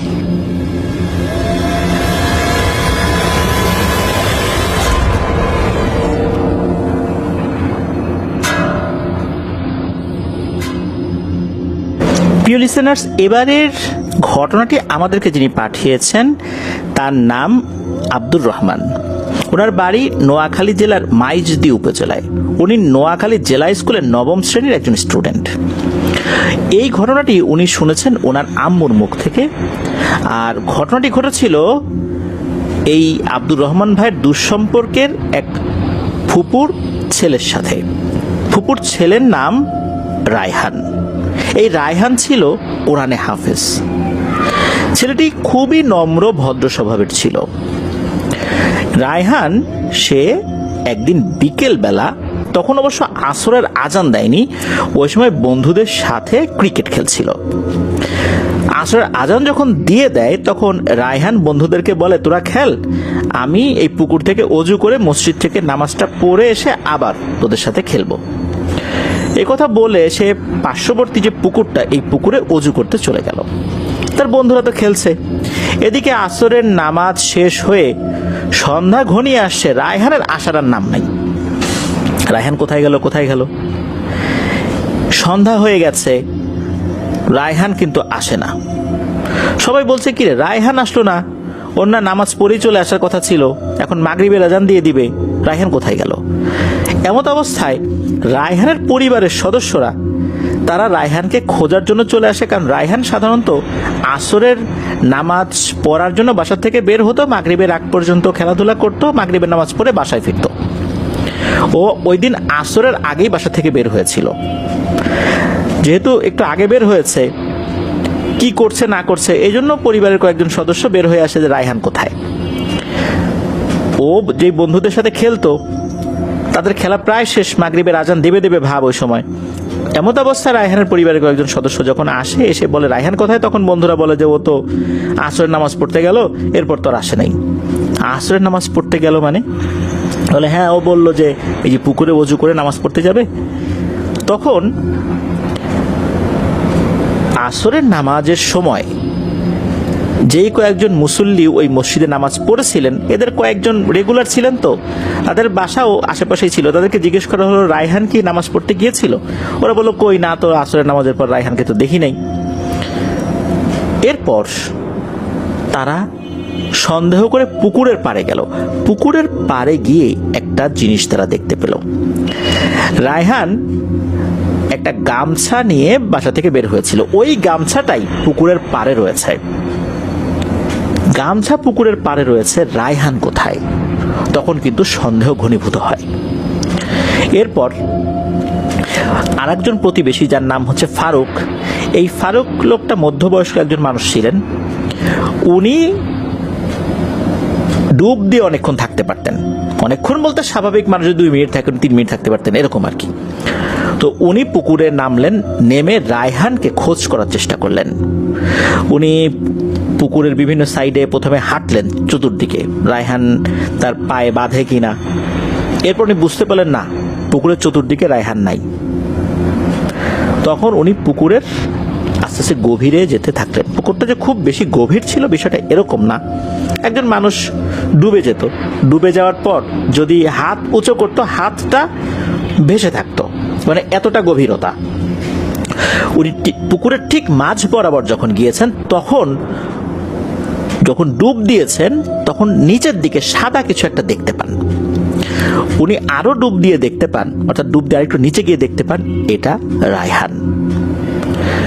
এরপর উনি উপর দিকে উঠে যে বলবেন যে রায়হানকে পাওয়া গেছে, উনি যখন উপর দিকে ওঠা শুরু করবেন, হঠাৎ করে নিচ থেকে কে যেন খপ করে তার পা চেপে ধরে। উনি তো খুবই ভয় পেয়ে গেছেন, এদিকে ওনার দমও প্রায় ফুরিয়ে এসেছে। উনি অনেক কষ্টে পাটা ছোটাতে সক্ষম হন। উনি উপরে ওঠেন, উঠে চিৎকার দিয়ে বলেন, রায়হানকে পাওয়া গেছে, এখানে রায়হানকে পাওয়া গেছে। তখন লোকজন তো বুঝতে পারছে যে ঘটনাটা কি হয়েছে। উনি দ্রুত সাঁতার কেটে তীরে চলে আসেন, এসে বলেন যে এই ব্যাপার, রায়হানকে তো এভাবে দেখছি, আর আমি যখন উপরে উঠতে গেছি কে যেন খপ করে পা টেনে ধরছে। এরপর উপস্থিত লোকজন বুঝতে পারলো যে এটা স্বাভাবিক কোনো বিষয় নয় মোটেও। রায়হান সাঁতার জানতো, আর আসরের সময় সে যাবে নামাজ পড়তে, অজু করতে গিয়ে সে এখানে পুকুরে নামবে। এদিকে রায়হানের পরিবার তো কান্নাকাটি শুরু করে দিয়েছে, আর এটাই স্বাভাবিক।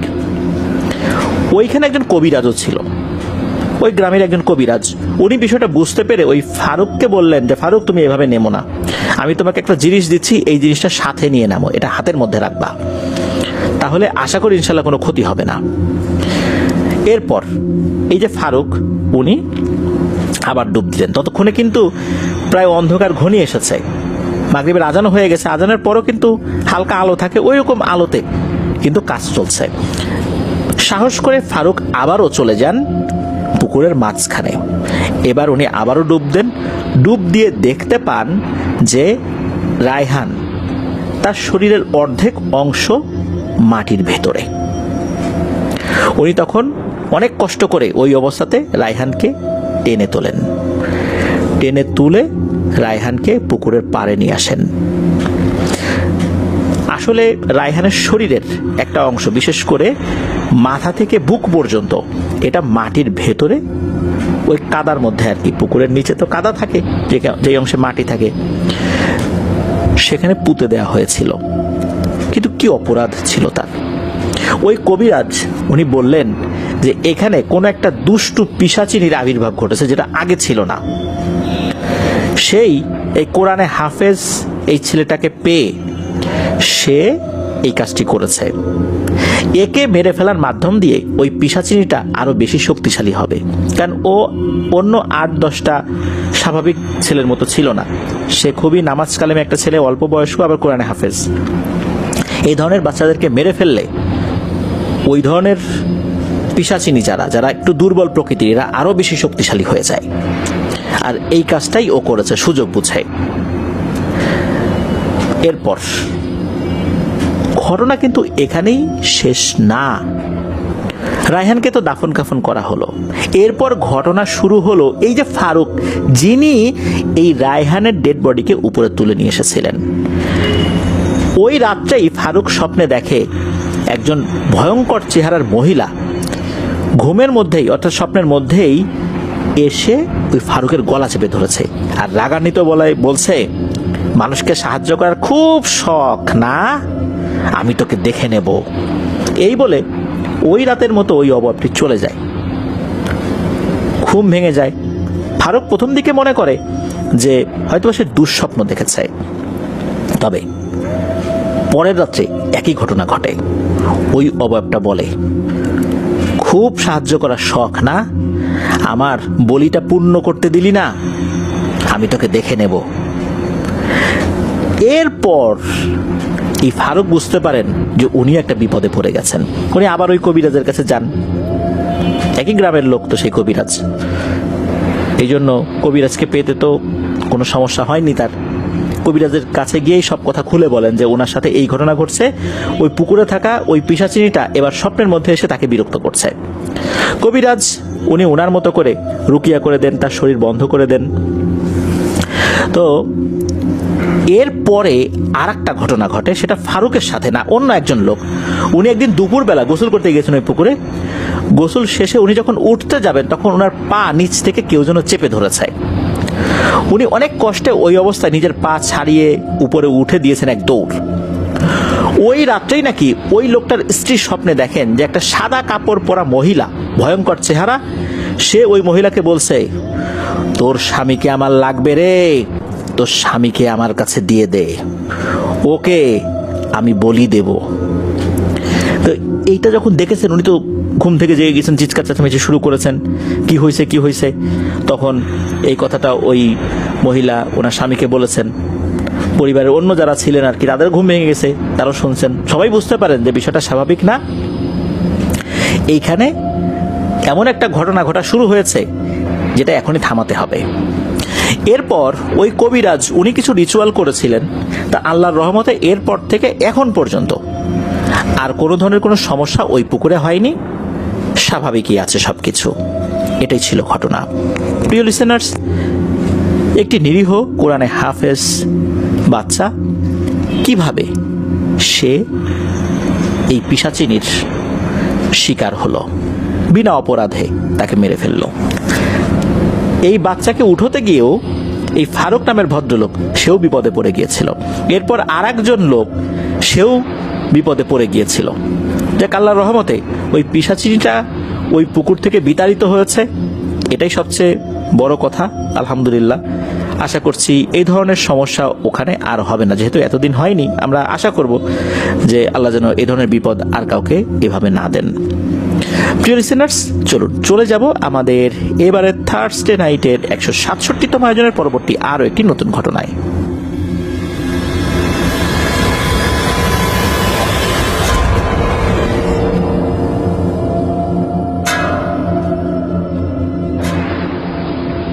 প্রিয় লিসেনার্স, এবারে যে ঘটনাটি আপনাদের সাথে শেয়ার করবে, এই ঘটনাটি আমাদেরকে যিনি পাঠিয়েছেন তার নাম সাইফুল্লাহ।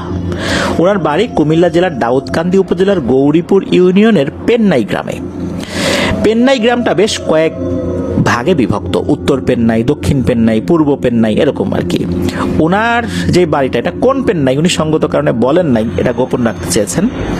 ওনার জন্ম 1999 সালের জানুয়ারি মাসের 18 তারিখ সোমবার। সময়টা ছিল শেষ রমজান। ওই দিন সন্ধ্যার পর পবিত্র ঈদ উল ফিতরের চাঁদ দেখা যায়। পরের দিন রোজার ঈদ অর্থাৎ ঈদ উল ফিতর। তো ঈদ উল ফিতরের আগের রাত 9টায় অর্থাৎ শেষ রমজান যেটা, সেটা হয়ে গেছে, ইফতার হয়ে গেছে। রাত 9টার দিকে উনি জন্মগ্রহণ করেছেন। জন্মের সময় তারিখ স্পষ্ট মনে থাকার পেছনে কারণ এইটাই যে পরের দিন ঈদ উল ফিতর ছিল, তাই। উনি তো জন্মগ্রহণ করেছেন একটা বিশেষ সময়ে, সুন্দর একটি সময়, একটা পবিত্র রাতে। পরিবারে একটা আনন্দের বন্যা বয়ে যাচ্ছে। প্রথম রাত, দ্বিতীয় রাত, তৃতীয় রাত, চতুর্থ রাতে এসে ঘটে এক ভয়ঙ্কর ঘটনা। 3টা রাত স্বাভাবিকভাবে গিয়েছে। ঈদের আগের রাত, তারপর ঈদের দিনের রাত, ঈদের পরের দিনের রাত। এরপর যেই রাতটা আসবে, সেই রাতের আগের যে সন্ধ্যা, এই সন্ধ্যাতেই হঠাৎ করে শিশুটির আচরণে ভয়ঙ্কর পরিবর্তন ঘটে যায়। সে মায়ের বুকের দুধ খাওয়া পুরোপুরি রূপে বন্ধ করে দেয়। একটানা কান্নাকাটি করছে, এমন কান্না, এটা কোনো স্বাভাবিক কোনো শিশুর কান্না না। শিশুরা কান্নাকাটি করে, ক্ষুধায় কান্নাকাটি করে বা অন্য কোনো কারণে কান্নাকাটি করতে পারে, কিন্তু এমন কান্না অস্বাভাবিক রকমের কান্না।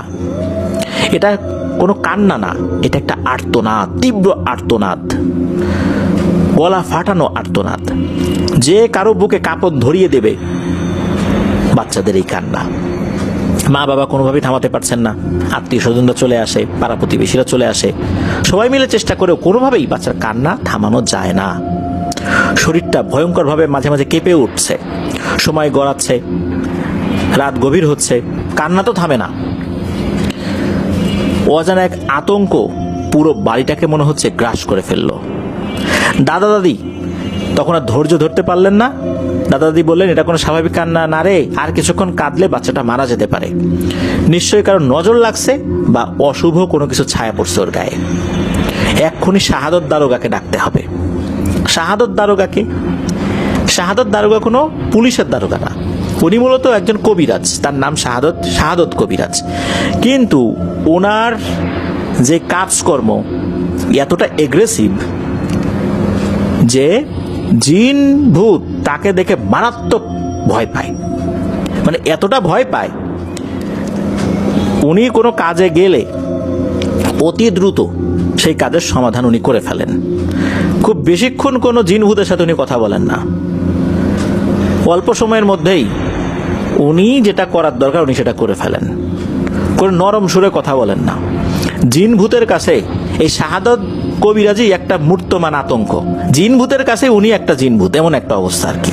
এই জন্যই তার এই বিশেষ এগ্রেসিভ আচরণের কারণেই মানুষজন তাকে শাহাদত কবিরাজ না বলে শাহাদত দারোগা বলে অভিহিত করেন। উনি প্যারানরমাল বিষয়ে বোঝা বা সমাধানের বিষয়ে আল্লাহর রহমতে যথেষ্ট দক্ষতা অর্জন করেছেন।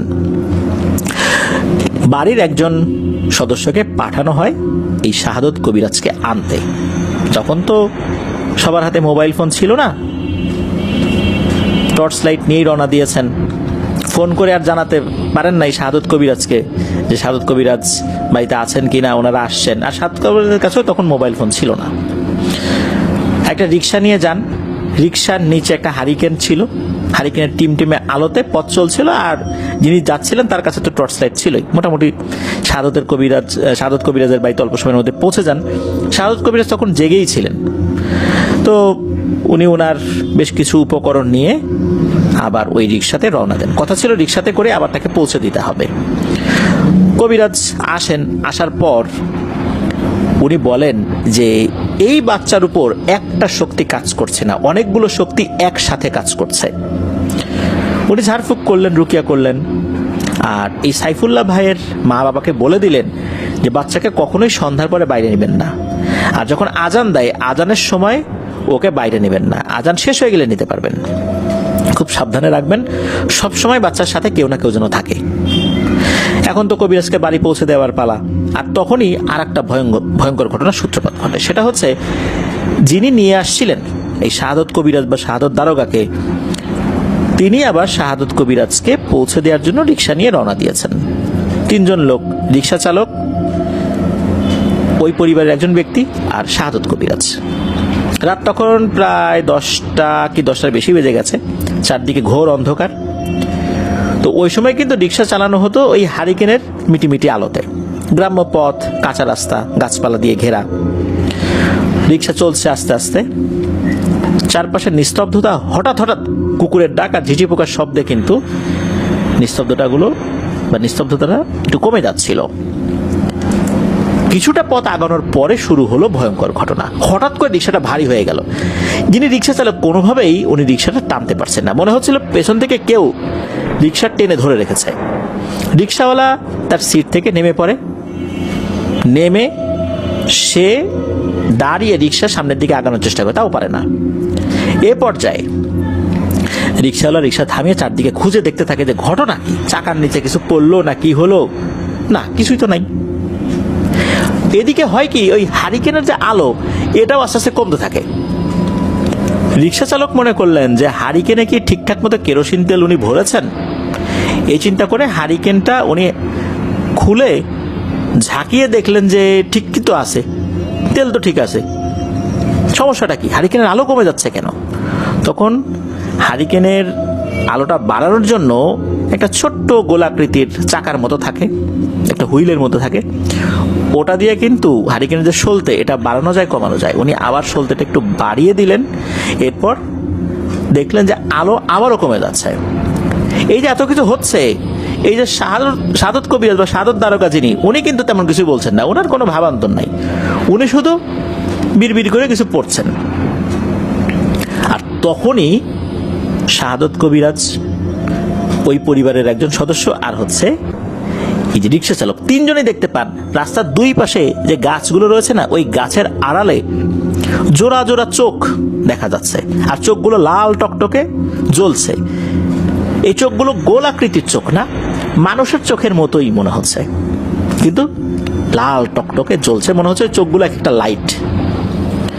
প্রথমে রিক্সা চালক আর এই যে সাইফুল্লাহ ভাইয়ের যে ফ্যামিলির যিনি সদস্য ছিলেন, মানে তার জ্যাঠাতো ভাই হয় আর কি, ওনারা মনে করছেন যে এইটা মনে হয় কোনো পোকা বা কোনো প্রাণী, কিন্তু না, এরা কোনো পোকা ছিল না, অন্য কোনো প্রাণী ছিল না। অল্প সময়ের মধ্যে দেখা গেল ছোট ছোট শিশুদের মতো তাদের দেহ, গায়ের রং অদ্ভুত রকমের ধূসর, চোখ দুটো জ্বলছে আগুনের মতো। এই গাছের আড়াল থেকে এরা তাকিয়ে আছে, কেউ খুব রাগান্বিত, কেউ বিশ্রীভাবে হাসছে, কেউ আবার স্বাভাবিকভাবেই তাকিয়ে আছে।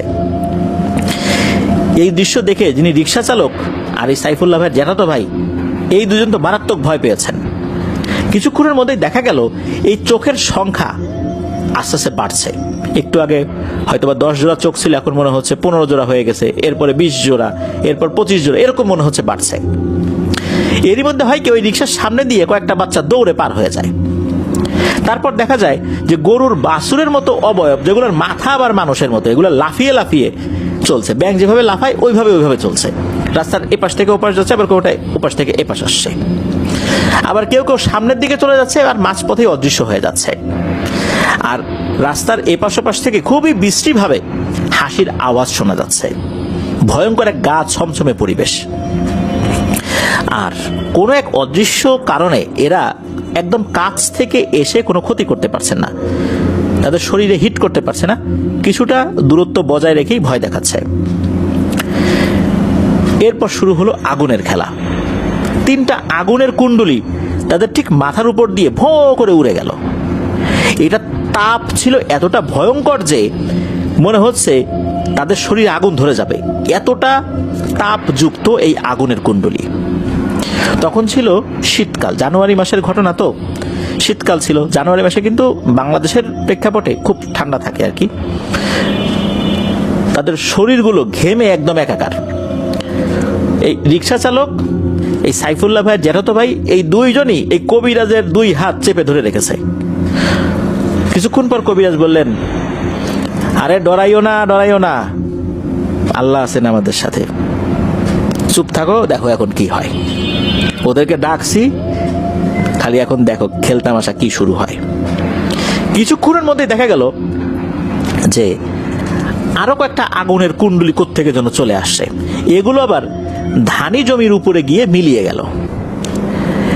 এরপরেই ঘটলো আর একটা ঘটনা, সেটা হলো এই যে রাস্তার এপাশে ওপাশে অনেকগুলো জোড়ায় জোড়ায় লাল লাল চোখ, মনে হচ্ছে এই চোখগুলো একে একে নিভে যাচ্ছে, জলজল করছিল তো নিভে যাচ্ছে। আর এরপর শুরু হলো আর্তনাদ, এমন আর্তনাদ মনে হচ্ছে যে এগুলোকে ভয়ঙ্কর ভাবে কেউ পেটাচ্ছে। এরা চিৎকার করছে, ব্যথায় মনে হচ্ছে এরা কুকড়ে যাচ্ছে, কান্নাকাটি চিৎকার।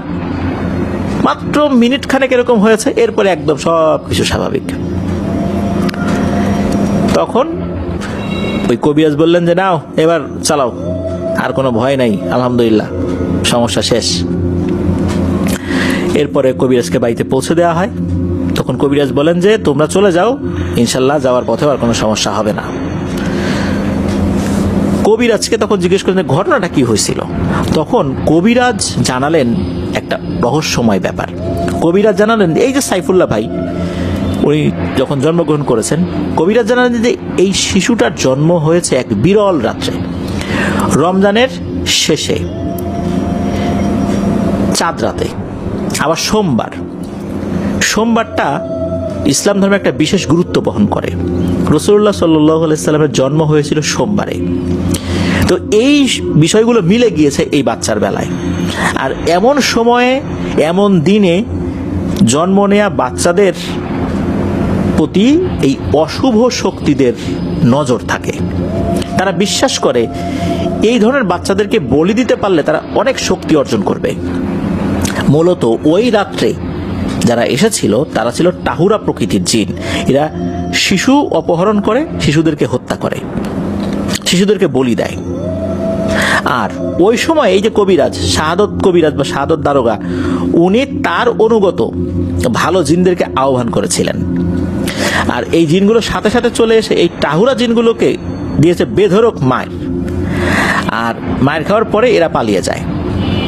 এরপরে সহি সালামতে ঠিকঠাক মতো সাইফুল্লাহ ভাইয়ের জ্যাঠাতো ভাই আর রিক্সা চালক ওনারা চলে আসেন। প্রতিমধ্যে কোনো ধরনের কোনো সমস্যা হয় নাই। তবে এই যে রিক্সা চালকের জ্বর এসেছিল, সেই সাথে এই সাইফুল্লাহ ভাইয়ের জ্যাঠাতো ভাইয়েরও জ্বর এসেছিল। তবে আল্লাহর রহমতে বড় ধরনের কোনো সমস্যা হয় নাই। পরবর্তীতে এই যে শাহাদত কবিরাজ, উনি গিয়ে ঝাড়ফুঁক করে দিয়েছেন এই দুইজনকেই। পুরোপুরি ঠিক হতে 1 মাসের মতো সময় নিয়েছিল। তবে এটা নিয়ে আর কোনো ধরনের কোনো সমস্যা হয়নি। তবে ওই রাত্রে যদি কবিরাজ সাথে না থাকতো তাহলে বড় ধরনের বিপদের সম্ভাবনা ছিল। আল্লাহর অশেষ রহমতে কবিরাজের ওসিলায় ওই যাত্রায় বাঁচিয়ে দিয়েছিল আল্লাহ তাআলা। আর সাইফুল্লাহ ভাইয়েরও আর কোনো সমস্যা হয়নি। ওই রাত্রে ওই যে ওনার কান্না থেমে গেল, আর কোনো ধরনের কোনো সমস্যা ওভাবে হয়নি।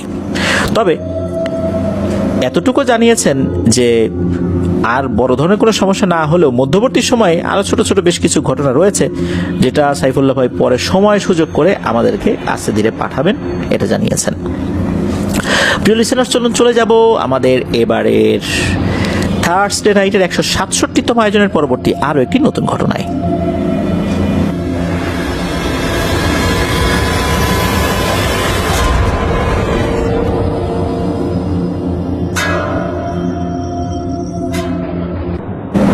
প্রিয় লিসেনার্স, এখন যে ঘটনাটি আপনাদের সাথে শেয়ার করব, এই ঘটনাটি আমরা পেয়েছি একজন রেমিটেন্স যোদ্ধা ভাইয়ের কাছ থেকে, যার নাম মোহাম্মদ মাহির আহমেদ সাইদ। উনি বর্তমানে রয়েছেন মালয়েশিয়াতে। ওনার দেশের বাড়ি নারায়ণগঞ্জ জেলার বন্দর উপজেলার ধামগড় ইউনিয়নের কোনো একটি গ্রামে। সঙ্গত কারণে ওনার গ্রামের নামটি উনি উল্লেখ করেন নাই। ঘটনাটি এখন থেকে প্রায় 15 বছর আগে ঘটেছিল। তখন উনি ক্লাস 4-এ পড়তেন। আমাদের দেশে স্কুল যেই সময়টাতে ছুটি থাকে, বিশেষ করে এরকম কয়েকটা সময় থাকে, গ্রীষ্মকালীন ছুটি পাওয়া যায়, শীতকালীন ছুটি পাওয়া যায়। তো এরকম গ্রীষ্মকালীন ছুটিতে উনি 7 দিন থেকেছিলেন নানার বাড়িতে। এরপর উনি নিজের বাড়িতে আসেন। আসার পর উনি আরো খুশি হন, কারণ ওনার মেজো ফুপু তখন ওনাদের বাড়িতে বেড়াতে এসেছেন। ওনার মেজো ফুপু ওনাকে খুবই স্নেহ করেন, ভালোবাসেন। উনিও মেজো ফুপুকে খুব ভালোবাসেন। উনি যখন আসলেন তখন দেখলেন যে মেজো ফুপু অন্যান্য সময় তাকে দেখে, অর্থাৎ এই সাইদ ভাইকে দেখে যেরকম খুশি হয়, আবেগ আপ্লুত হয়ে যায়, জড়িয়ে ধরে, এবার মনে হলো কেন যেন এতটা ভালোবাসা উনি দেখালেন না। ওনার চেহারাটা বেশ মলিন, ওনার মুখে অতটা আনন্দ এখন নেই যেরকমটা আনন্দ উনি পূর্বের বিভিন্ন সময় দেখেছিলেন। কিছুটা উনি হোঁচট খেয়েছিলেন যে ফুপু আগের মতো কি আমাকে আদর করে না। তবে পরবর্তীতে বিষয়টা উনি আর মাথায় রাখেন নাই, ভুলেই যান। মনে হলো যে ফুপু অসুস্থ, এই কারণেই হয়তো এরকম করে নাই, এরকমটাই উনি চিন্তা করেছেন। ফুপুর সাথে রাতের বেলা ঘুমানোটা এটা ওনার একটা অভ্যাস হয়ে গিয়েছিল। ছোটবেলা থেকেই ফুপুর সাথে রাত্রে ঘুমাতেন। তখন ক্লাস 4-এ উঠেছেন, খুব তো বেশি বড়ও না। উনি ফুপুর সাথে রাতের বেলা ঘুমাবেন। কিন্তু কেন জানি এই সাইদ ভাইয়ের মা বাবা এই জিনিসটা মেনে নিচ্ছেন না। ওই সময় সাইদ ভাইকে বোঝাচ্ছেন, বাবা ফুপু অসুস্থ, ফুপুর শরীরটা ভালো না, ওনাকে একা একা থাকতে দাও, তুমি আমাদের সাথে আসো। কিন্তু এই সাইদ ভাই তো নাছরবান্ধা, উনি তো পূর্বের যে অভ্যাস, এই অভ্যাস উনি ধরে রাখবেন এরকমই চিন্তা করেছেন। আর ফুপু এতদিন পর আসছেন, তার সাথে দেখা, ফুপুকে তো উনি ছাড়বেন না। ওনার মা বাবা অনেক চেষ্টার পরও যখন এই সাইদ ভাইকে নিতে পারলেন না, কি আর করা, রেখে দিলেন। তবে দুজনের কপালে চিন্তার ভাঁজ পড়েছিল, যেটা কিন্তু সাইদ ভাই ওই বয়সেই বুঝতে পেরেছিলেন। কিন্তু কেন এমনটা হলো এটা বুঝতে পারেন নাই। ছোট মানুষ, এসব বিষয়ের খুব একটা পাত্তা দেন নাই। যাই হোক, ফুপুর সাথে গল্প গুজব করে ঘুমিয়ে গেছেন। রাত কয়টা বাজে ওনার ঠিক মনে নাই, আনুমানিক রাত 2টোর মতো হবে। ওনার ঘুমটা হঠাৎ করে ভেঙে যায়। মনে হলো খাটের উপর ঝাঁকুনি হচ্ছে আর কর্কশ কিছু আওয়াজ শোনা যাচ্ছে। উনি তড়িঘড়ি করে উঠে বসলেন। ঘরে ডিম লাইটের আলো ছিল, ওই আলোটা মোটামুটি ভালোই স্পষ্ট ছিল। ওই আলোয় সাইদ ভাই স্পষ্ট দেখতে পারলেন যে ফুপু খাটের উপর বসে আছে, চুলগুলো এলোমেলো, আর ফিস ফিস শব্দ করে কি যেন বলছে। আর পুরো রুমটা কাঁচা মাছের দুর্গন্ধে ভরে গেছে একদম। উনি এটা দেখে জোরে জোরে ওনার আব্বু আম্মুকে ডাকাডাকি শুরু করছেন। কিছুক্ষণের মধ্যেই ওনার আব্বু আম্মু চলে আসলো। দরজাটা ভেতর থেকে কিন্তু বন্ধ ছিল না, খোলাই ছিল ভেতর থেকে, যার কারণে সহজেই চলে আসতে পারলেন। এরপর ওনার আব্বু আম্মু এসে রুমের লাইট জ্বালালেন। লাইট জ্বালানোর পর এই সাইদ ভাই যেটা দেখতে পারলেন, এটা দেখার জন্য উনি মোটেও প্রস্তুত ছিলেন না। উনি দেখেন যে ফুপু চুল এলোমেলো করে দিয়ে বসে আছে, তার চোখগুলো রক্তের মতো লাল, আর চোখগুলো এত বড় বড় করে উনি তাকিয়ে আছেন, মনে হচ্ছে এখনই চোখ দুটো, চোখের যে কোটর, এই কোটর থেকে বেরিয়ে আসবে, এত বড় করে তাকিয়ে আছেন, এত ভয়ঙ্কর দৃষ্টি নিয়ে তাকিয়ে আছেন। সাইদ ভাইয়ের আব্বু এসেই ফুপুর পাশ থেকে এক হেঁচকা টান দিয়ে সাইদ ভাইকে সরিয়ে নেন। সাইদ ভাইয়ের আব্বু বললেন যে ভয় পেও না বাবা, তোমার ফুপুর কিছু সমস্যা আছে, এই জন্যই উনি অসুস্থ, এই জন্য আমাদের বাসায় আসছেন ট্রিটমেন্টের জন্য, আর এই কারণেই তোমাকে ঘুমোতে নিষেধ করেছিলাম, তুমি আসো, কোনো সমস্যা নেই। সাইদ ভাইকে তো সরিয়ে দিলেন। এরপর সাইদ ভাইয়ের আব্বু অন্যান্য যারা পুরুষ সদস্য ছিলেন তাদেরকে ডাকলেন, তারাও আসলো। তারা আসার পরও একই দৃশ্য দেখলো যে একই রকম ভাবে ভয়ঙ্কর দৃষ্টি নিয়ে সকলের দিকে তাকিয়ে আছে ফুপু, আর বিড়বিড় করে কি যেন পড়ছে, মাঝে মাঝে উদ্ভট রকমের অঙ্গভঙ্গিও করছে। সাইদ ভাই পরে জানতে পারলেন এই সমস্যাটা নাকি আরো 2 সপ্তাহ আগে থেকেই শুরু হয়েছে। আশেপাশে যে সমস্ত কবিরাজ ছিল তারা ট্রিটমেন্ট করেছে, কিন্তু কোনো লাভ হয় নাই। মূলত ভালো চিকিৎসার জন্যই ফুপু এই বাড়িতে এসেছেন 4 দিন ধরে। উনি তো নানার বাড়িতে ছিলেন, যার কারণে উনি বুঝতে পারেন নাই। এদিকে সাইদ ভাই ভয় পেতে পারেন, উনি ছোট মানুষ ছিলেন, তাই ওনাকে এই বিষয়ে বিস্তারিত কিছু জানানো হয়নি। যাই হোক, ওই রাত্রে এখন দাদা চাচা যারা আসছেন, এখন কি করবেন এত রাতের বেলা? এত রাতের বেলা কবিরাজ কোথায় পাবেন? রাত তখন 2টোরও বেশি বাজে। সারা রাত তো এভাবেই কাটাতে হবে, এই চিন্তা করছেন। এর ভিতরে ঘটে যায় আরেকটা ব্যাপার, সেটা হলো যখনই সাইদ ভাইয়ের দাদা ফুপুর সামনে আয়াতুল কুরসি পাঠ করা শুরু করেছেন, তখনই ফুপু অকথ্য ভাষায় দাদা সহ সবাইকে গালিগালাজ শুরু করেছেন। আয়াতুল কুরসি পাঠ করতে গেলে ফুপু দাদার গলা টিপে ধরতে আসে। এসব দেখে সাইদ ভাই তো ভয়ে অজ্ঞান হবার উপক্রম। এভাবে আরো অনেকক্ষণ চলতে থাকে। ফজর আজানের পর ফুপু অজ্ঞান হয়ে মাটিতে লুটিয়ে পড়ে। ওই রাত্রে কেউই 2 চোখের পাতা এক করতে পারেনি, কারোরই ঘুম হয় না। পরের দিন সকালবেলা সাইদ ভাইয়ের দাদা ভালো একজন কবিরাজের উদ্দেশ্যে রওনা হলেন, আর দুপুর 12টার দিকে এক মধ্যবয়সী লোককে সাথে করে ওনাদের বাড়িতে এসে উপস্থিত হলেন। ফুপু তখন গভীর ঘুমে আচ্ছন্ন, সারা রাত তো ঘুমাতে পারেন নাই ফুপু, পজেসড অবস্থায় ছিলেন, সকাল থেকে উনি ঘুমাচ্ছেন। কবিরাজ যেই না ফুপুর রুমে প্রবেশ করলো, ফুপু কিন্তু গভীর ঘুমে আচ্ছন্ন ছিলেন। কি হলো, হঠাৎ করে ফুপু ঘুম থেকে সোজা উঠে বসলো। মনে হলো উনি ঘুমের ভান করে পড়েছিলেন, উনি সব বুঝতে পারছিলেন। সোজা উঠেই বিকট শব্দে হাসাহাসি শুরু করলেন। আর কবিরাজকে এক পলক দেখেই কবিরাজের নাম ধরে বলতে লাগলো, কিরে আবু সালে, তুই এখানে কেন? কবিরাজ আবার বলে উঠে, তুই আমার নাম জানিস, আমার নাম ধরে বললি, তুই চিন্তা করছিস কি তুই আমার নাম ধরে ডাকলি দেখে আমি ভয় পেয়ে গেছি? এটা যদি ভেবে থাকিস তাহলে তোর ধারণা সম্পূর্ণ ভুল। এই কথা বলার পর কবিরাজ ফুপুর পাশে এসে দাঁড়িয়ে তার সাথে থাকা ব্যাগ থেকে কিছু একটা বের করেন। এটা মনে হলো যে গাছের শুকনো পাতা। এরপর একটা বোতল থেকে একটু পানি বের করলেন, সেগুলো একত্রে মিশিয়ে কি যেন পরে ফুপুর হাতের তালু এবং মাথায় দিয়ে দিলেন। ফুপু কিন্তু তখনও বিকট শব্দে হাসাহাসি করছেই, কবিরাজকে তুচ্ছ তাচ্ছিল্য করে বিভিন্ন কথা বলছে। কবিরাজ একটা পর্যায়ে এসে ফুপুর সাথে থাকা জিন, অর্থাৎ ফুপুর ভেতরে যে জিনটা ছিল তার সাথে কথা বলার চেষ্টা করে, কিন্তু কিছুতেই ওই জিনটা ওই কবিরাজের সাথে কথা বলতে চায় না। কি উদ্দেশ্যে এসেছে, কি আশয় বিষয় কিছুই বলতে চায় না। জিন কোনোভাবেই আসল কথা বলে না, খালি কবিরাজকে তুচ্ছ তাচ্ছিল্য করে কথাবার্তা বলে, গালিগালাজ করে। তবে একটা কথা বারবার কবিরাজকে উদ্দেশ্য করে ওই জিনটা বলছিল যে তুই যদি আমার পথের কাঁটা হতে চাস তাহলে তুই তোর জীবন হারাবি। এই কথাই বারবার বলছিল। কবিরাজ উনি ওসবের পাত্তা না দিয়ে উনি ওনার মতো করে রুকিয়া করেই যাচ্ছিলেন। একটা পর্যায়ে এসে অবশ্য ফুপুর শরীর থেকে ওই জিনটাকে বের করতে সক্ষম হন।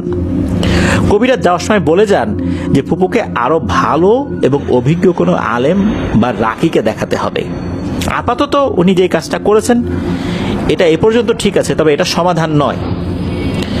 উনি ওই বাড়িটা বন্ধ করে দেন, এরপর উনি চলে যান। পরিবারের ভিতর কিন্তু আতঙ্ক থেকেই গেল। এরপর 2টা দিন তেমন কোনো সমস্যা হয় নাই, কিন্তু ওই রাতের পর থেকে, যেই রাত্রে ফুপুকে ওই ভয়ঙ্কর অবস্থায় দেখেছিলেন, এরপর থেকে কিন্তু এই সাইদ ভাই ফুপুর সাথে ঘুমানোর আর সাহস করেন নাই।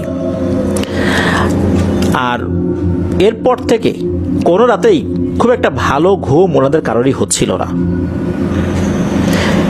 6 দিনের মাথায় আবার শুরু হলো আর একটা সমস্যা।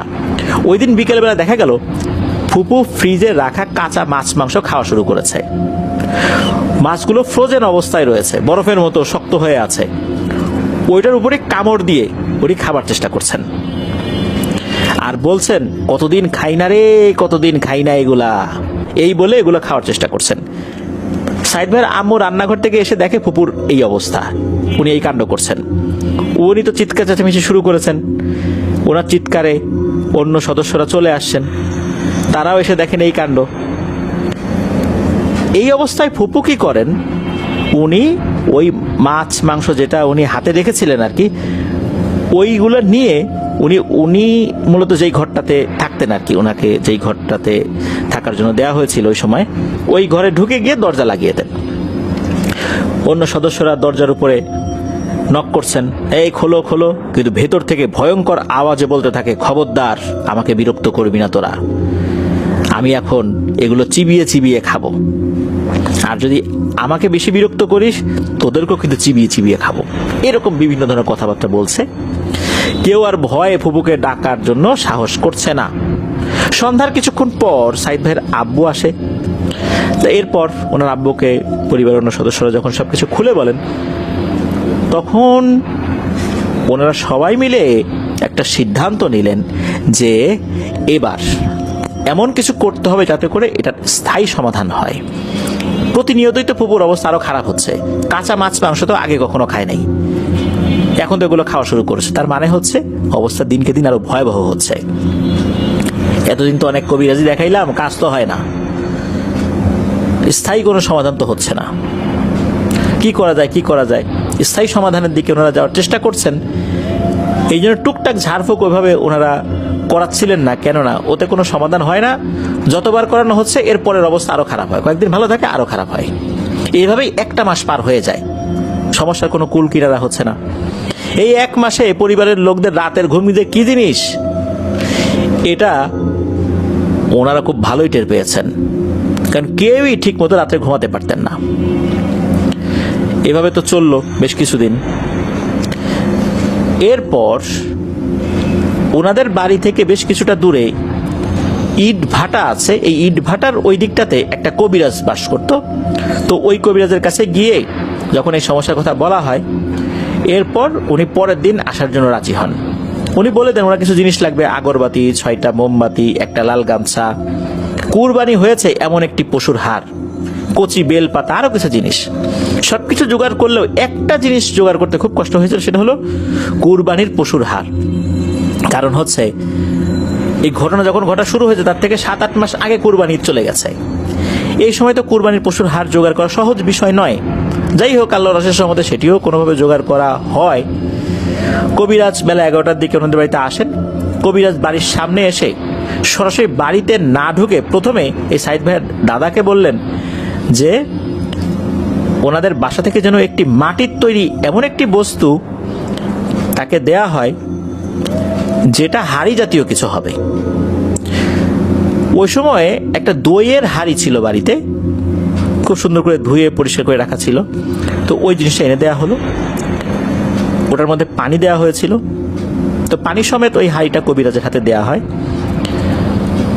ওই সময় কবিরাজ বেশ কিছু দোয়া দুরুদ পরে ওই পানির মধ্যে ফু দেন। ফু দেওয়ার পর বাড়ির মেইন যে দরজা এটাই ছিটিয়ে দেন। এরপর উনি ঘরে প্রবেশ করেন। এরপর কবিরাজ দাদাকে বলে ওঠেন যে এই বাড়িতে নাপাক এবং খুবই দুষ্টু জিনের অবস্থান রয়েছে।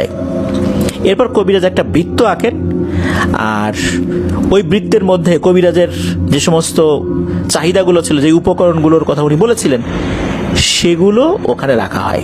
কবিরাজ এগুলো দিয়ে একটা আসন তৈরি করেন। তো কবিরাজ কিন্তু উনি বাইরে আছেন, ফুপুর সাথে দেখা হয় নাই, কিন্তু ফুপু ঘরের মধ্যে চিৎকার করে গালিগালা শুরু করেছে, আর ঘরের ভিতর সব জিনিস ভাঙচুর করা শুরু করেছে। সবকিছু রেডি হয়ে যাওয়ার পর কবিরাজ এক পর্যায়ে বলেন যে যান, তাকে নিয়ে আসেন। কবিরাজের কথা মতো ফুপুকে আনার জন্য যেই না সাইদ ভাইয়ের আব্বা রুমে প্রবেশ করেছেন, শুধু সাইদ ভাইয়ের আব্বা না, সাইদ ভাইয়ের দাদা, চাচা, ওনারা প্রবেশ করেছেন, তখন ভয়ে তাদের রক্ত জমে যাওয়ার মতো অবস্থা। তারা দেখেন যে ফুপুর চেহারা পুড়ে যাওয়া, স্কিন এরকম মনে হচ্ছে আর কি, মানুষের চেহারা পুড়ে গেলে কিরকম হয় ওই রকম হয়ে গেছে। তারা সবাই এটাই দেখছে, চোখে রক্ত জমাট হয়ে আছে। একটা মানুষের চেহারা এরকম হয়ে যায় কিভাবে? বিভিন্ন ভয়ের গল্পে শুনেছেন যে ঝলসানো মুখ, কিন্তু তার চেহারা এরকম হলো কিভাবে? কবিরাজ তখন বলেন যে আপনারা কি দেখছেন, ভয় পায়েন না, ওর চেহারা ঠিকই আছে, আপনারা এখন এই অবস্থায় দেখছেন, ওকে নিয়ে আসেন। তাকে জোর করে টেনে হিচড়ে ধরে নিয়ে আসা হয়। 3-4 জন শক্ত সমর্থ পুরুষ মানুষ, তারাও ফুপুর সাথে পেরে উঠতে পারছিলেন না। কোনোভাবেই যখন ওই বৃত্তের মধ্যে আনা যাচ্ছিল না, এরপর কবিরাজ উঠে তার বোতল থেকে কয়েক ফোঁটা পানি ফুপুর দিকে যেই না ছিটিয়ে দিয়েছেন, এরপর মনে হলো ফুপু কিছুটা শান্ত হয়ে গেছে। তারপর তাকে টানতে টানতে এনে ওই আসনের মধ্যে বসানো হয়।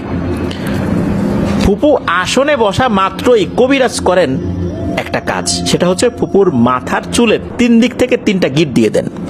এরপর কবিরাজ হাসতে হাসতে বলেন, তোর ক্ষমতা শেষ রে, তোর ক্ষমতা শেষ। আমি না চাইলে এখন কোনোভাবেই তুই এ শরীর থেকে আর বের হইতে পারবি না। আমি যতক্ষণ না পর্যন্ত এই চুলের গিট না খুলবো, তুই এ শরীরেই থাকবি। এরপর ওই কবিরাজ জিনের সাথে কথা বলা শুরু করে। এতদিন তো ওই জিন কিছুই বলতো না, এবার জিন বের হওয়ার চেষ্টা করেও ব্যর্থ হয়েছে। জিনকে যখন জিজ্ঞেস করা হয় কি কারণে এই মেয়েটাকে কষ্ট দিচ্ছে, এরপর জিন বলছে আমার ইচ্ছা, আমার ভালো লাগছে তাই। আমি রোজ তার বাড়ির পাশ দিয়ে কবরস্থানের সামনে আসা যাওয়া করি, ও আসতেছিল, দেখছি ভাল লাগছে, ওরে ধরছি, এটা আমার ইচ্ছা, আমার মন চাইছে তাই। তো ফুপুর যেই বাড়িটা, ওই বাড়ির ওখানে একটা কবরস্থান রয়েছে। ফুপুর যেই মেইন বাড়ি, এটি সোনারগাঁও উপজেলার পানাম যে নগর রয়েছে, পানাম নগর এর কাছাকাছি একটা জায়গায়। তো তাদের বাড়িটা একটা ছোট বিলের সাইডে, একটি রাস্তা রয়েছে, মাদ্রাসা রয়েছে, ঈদগাহ রয়েছে, ওই এলাকার কবরস্থান রয়েছে।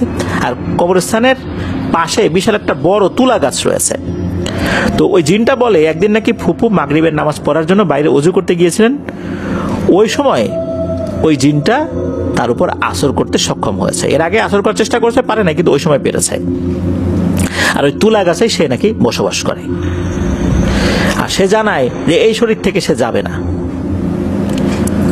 প্রথমে কবিরাজ যেটা করেন সেটা হলো ভালো করে বোঝানোর চেষ্টা করেন, কিন্তু কোনোভাবেই যেহেতু যাবে না, সাফ সাফ বলে দেয়।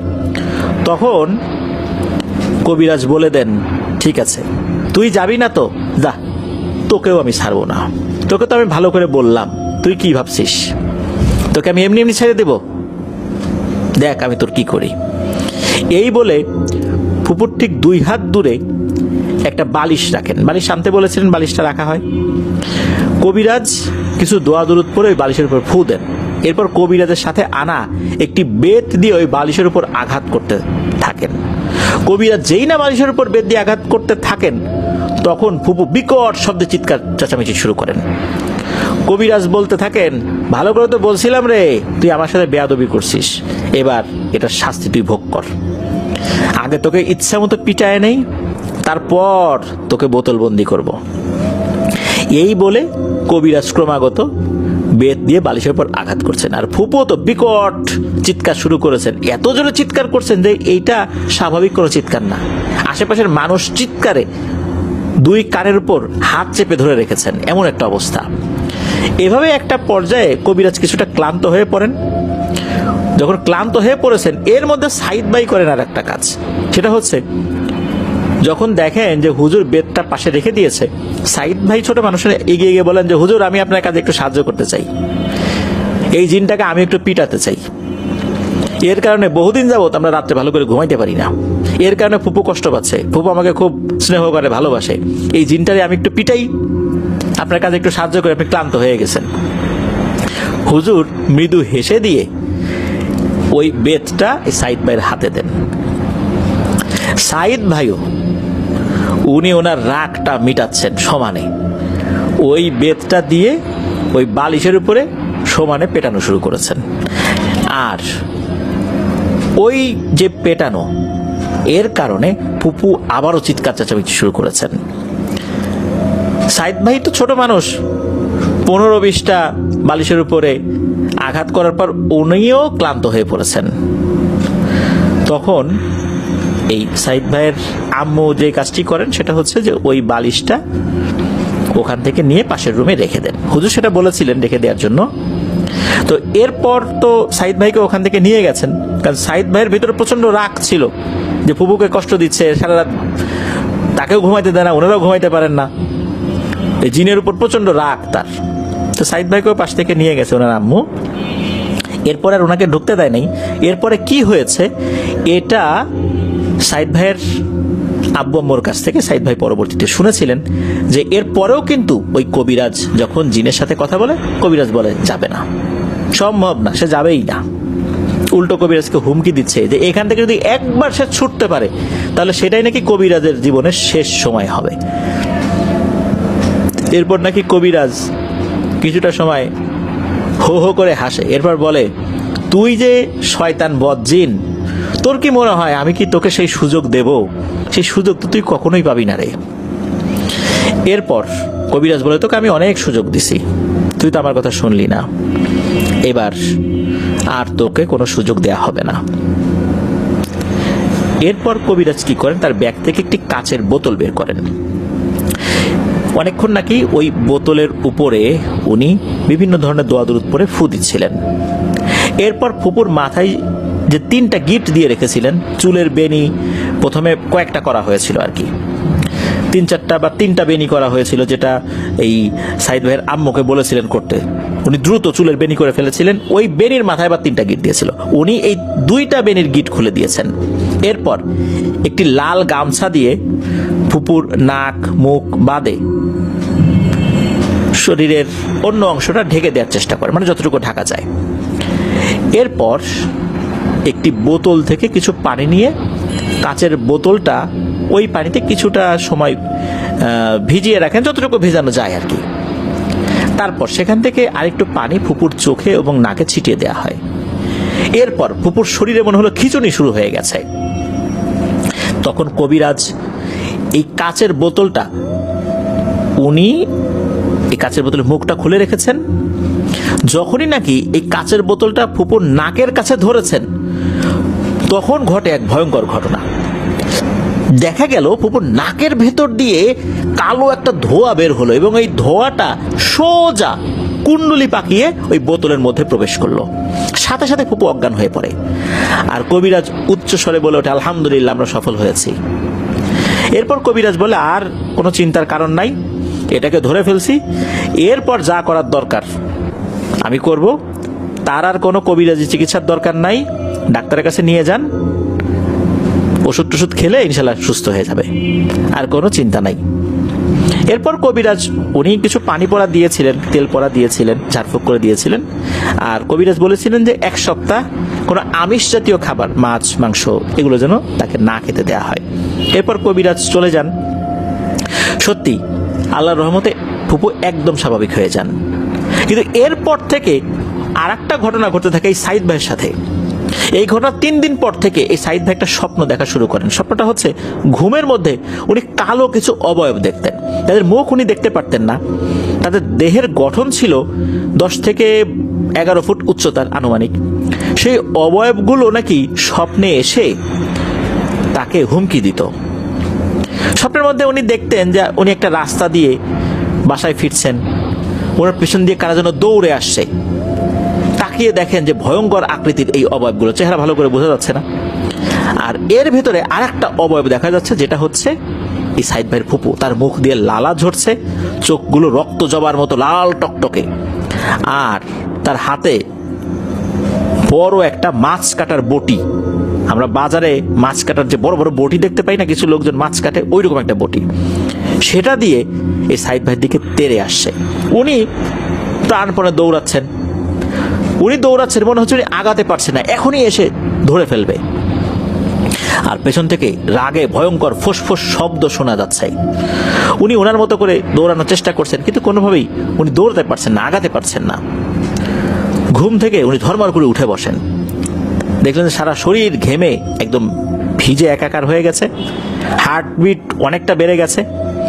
উনি তো আম্মু আম্মু বলে চিৎকার চেঁচামেচি শুরু করেছেন। ওনার আম্মু ঘুম থেকে জেগে ওঠেন, বলেন কি হয়েছে, স্বপ্নের কথাটা বলেন। সব শোনার পর ওনার আম্মু কিন্তু একবারের জন্য ওনাকে বলেন নাই যে বাবারে তুই দুঃস্বপ্ন দেখছিস, বরং ওনার আম্মু চিন্তিত হয়ে পড়েন। ওই যে কবিরাজ, ইটভাটার কাছে যে কবিরাজ, যেটা যিনি এই সমস্যার সমাধান করেছেন, তার কাছে নিয়ে যাওয়া হয় পরবর্তী দিন সকালবেলা। কবিরাজ সব শোনার পরে বলেন যে বাবা ভয় পেও না, তুমি স্বপ্নে যাদের দেখতে পাও তারা হচ্ছে ওই দুষ্টু জিনের সঙ্গী। তুমি যেহেতু বালিশে আঘাত করেছিলে, এই কারণে ওরা কিছুটা তোমার উপর ক্ষিপ্ত হয়েছে, তবে চিন্তার কোনো কারণ নাই, ওরা তেমন কোনো ক্ষতি করতে পারবে না। এরপর 17 দিনের কিছু আমল দিয়ে দেন, এই আমলগুলো করতে হবে। তো 17 দিন এই আমলগুলো করছেন। 17 দিনের মধ্যে উনি কোনো ধরনের কোনো স্বপ্ন দেখেন নাই। এরপর আর কোনো সমস্যা হয়ও নাই। ওই জিনটাকে নিয়ে যাওয়ার পর, বোতলবন্দি করার পর কি করেছে ওই কবিরাজ সে বিষয়ে জানা যায়। তবে ফুপু আলহামদুলিল্লাহ ভালো আছেন, আর সাইদ ভাইও ভালো আছেন। উনি বড় হয়েছেন, এখন উনি প্রবাস জীবনে রয়েছেন। এটাই ছিল ঘটনা। ধন্যবাদ জানাচ্ছি সাইদ ভাইকে প্রবাস জীবন থেকেও এই ঘটনাটি লিখে আমাদেরকে পাঠানোর জন্য। চলুন চলে যাব প্রিয় লিসেনার্স আমাদের এবারের থার্সডে নাইটের 167তম আয়োজনের ষষ্ঠ এবং শেষ ঘটনায়।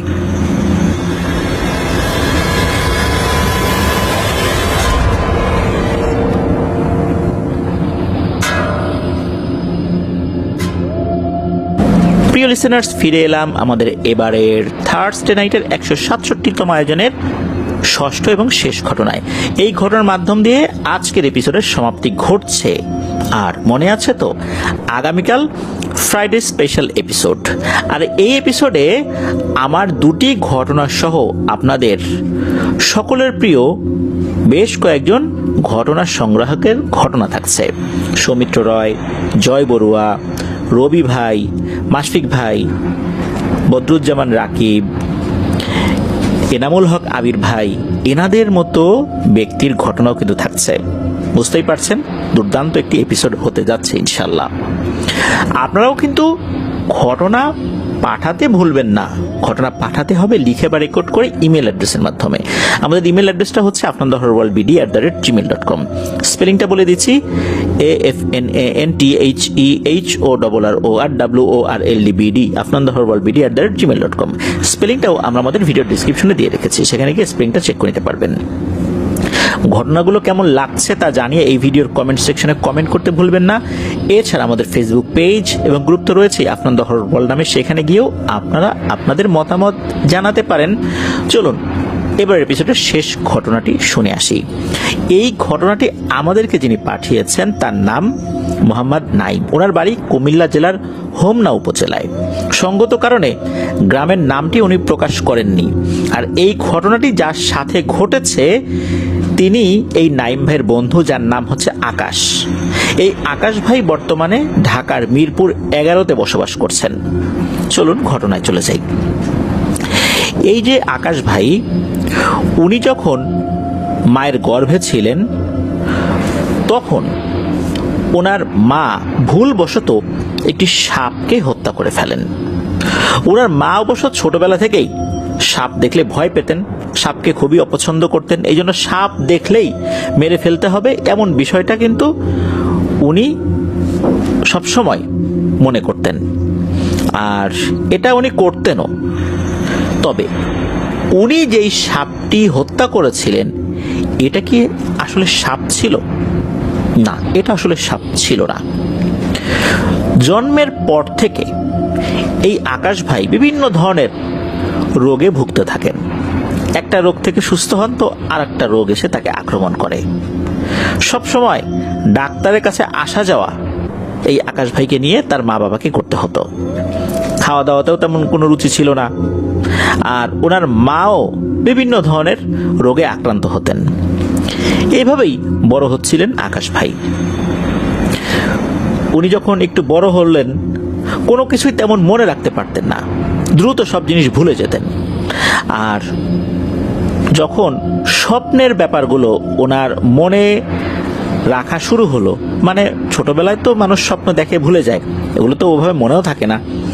যখন মানুষ স্বপ্নের বিষয়গুলো তার মেমোরিতে রাখে আর কি, বলতে পারে যে আমি এই স্বপ্ন দেখেছি, ওই সময় থেকেই উনি ভয়ঙ্কর ভয়ঙ্কর কিছু স্বপ্ন দেখতেন। এগুলো অবশ্য উনি ওনার পরিবারের সাথে শেয়ারও করতেন। ছোটবেলা থেকেই ওনার মন খুব খারাপ থাকতো, মেজাজও খুব গরম থাকতো, খুব খিটখিটে মেজাজে উনি আর কি ছিলেন ওই সময়। কাউকে সহ্য করতে পারতেন না, এমনকি মা বাবাকেও সহ্য হতো না।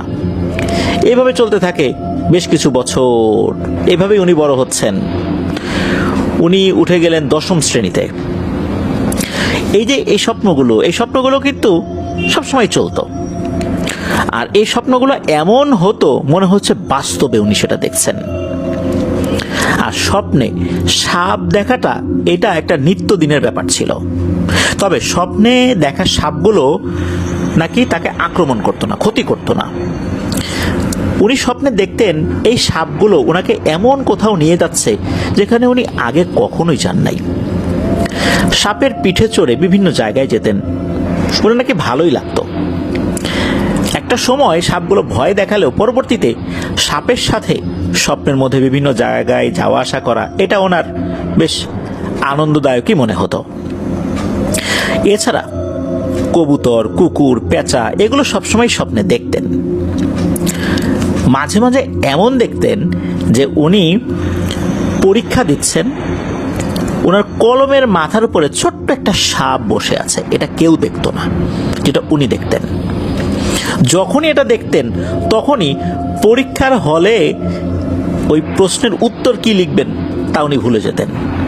কোনো কিছুতেই সেই প্রশ্নের উত্তর মনে করতে পারতেন না, যার ফলশ্রুতিতে লেখাপড়ার মানটাও মারাত্মকভাবে খারাপ হয়ে যায়। যখন থেকে কলমের উপরে সাপ বসা উনি দেখা শুরু করলেন, উনি দেখতেন শুধু, অন্য কেউ দেখবেন না, এটাই স্বাভাবিক। এই ধরনের ব্যাপারগুলো ক্ষেত্রে এরকমই হয়ে থাকে। তো ওনার বেলাও এরকমই হওয়া শুরু হলো। লেখাপড়ার মান একেবারেই খারাপ, উনি জানতেন, পড়তেন, কিন্তু পরীক্ষার খাতায় লেখার আগে এই ঘটনা ঘটতো। কলমের উপরে সাপ বসে থাকে, ছোট্ট একটা সাপ ফনা তুলে বসে আছে। প্রিয় লিসেনার্স, একবার ভাবুন তো, এরকম যদি হয় যে আমরা কেউ কলম দিয়ে লিখতে যাচ্ছি, সেই কলমের উপরে একটা সাপ বসে আছে, তাহলে ব্যাপারটা কেমন মনে হবে? এছাড়া উনি একা একা থাকতেই পছন্দ করতেন। সামাজিক বা পারিবারিক যে কোনো অনুষ্ঠান, যে কোনো ধরনের হইচই, হই হট্টগোল এগুলো ওনার ভালো লাগতো না। কারোর সাথে মিশতে পারতেন না, মন খুলে কথা বলতে পারতেন না। এভাবে ওনার সমস্যা চলতে থাকে। রাস্তায় চলাচলের ক্ষেত্রেও মারাত্মক কিছু সমস্যা দেখা দিত। উনি রাস্তায় চলাচল করছেন, উনি ওনার মতো করে হেঁটে যাচ্ছেন, হঠাৎ করে কোনো একটা গাড়ি এসে ধাক্কা দিয়েছে। উনি গাড়িওয়ালাকে কি বলবেন? গাড়িওয়ালাই বের হয়ে বলে, যাই তুমি চোখে দেখো না, এইভাবে হুট করে রাস্তার উপরে চলে আসছো। অথচ উনি কিন্তু ঠিকঠাক মতোই চলছিলেন। তো এইভাবে বড় ধরনের কোনো দুর্ঘটনা না ঘটলেও গাড়ির সাথে ধাক্কা লাগাটা এটা একটা নিত্য নৈমিত্তিক ব্যাপার হয়ে যায়।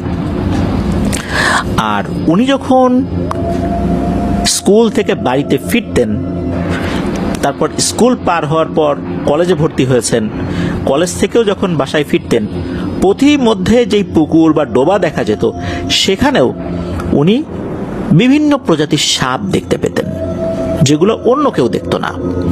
এভাবেই কিন্তু ছোটবেলা থেকেই ওনার এক দুর্বিষহ জীবন কাটতে থাকে।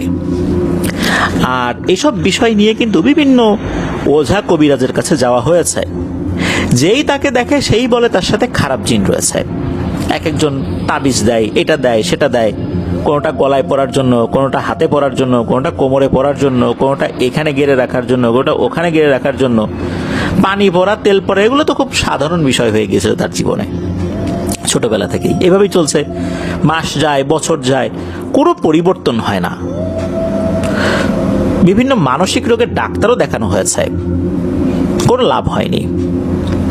বিভিন্ন জন বিভিন্ন ধরনের নিয়ম কানুন বলে, সন্ধ্যার পরে বাইরে হওয়া যাবে না, ভর দুপুরে বাইরে হওয়া যাবে না, রাত করে কোথাও যাওয়া যাবে না, এটা করা যাবে না, ওটা করা যাবে না, মৃত ব্যক্তির বাড়িতে যাওয়া যাবে না, গরুর মাংস খাওয়া যাবে না, ইলিশ মাছ খাওয়া যাবে না, অনেক ধরনের বাধা দেয়া হচ্ছে তাকে বিভিন্ন ধরনের কাজ করতে।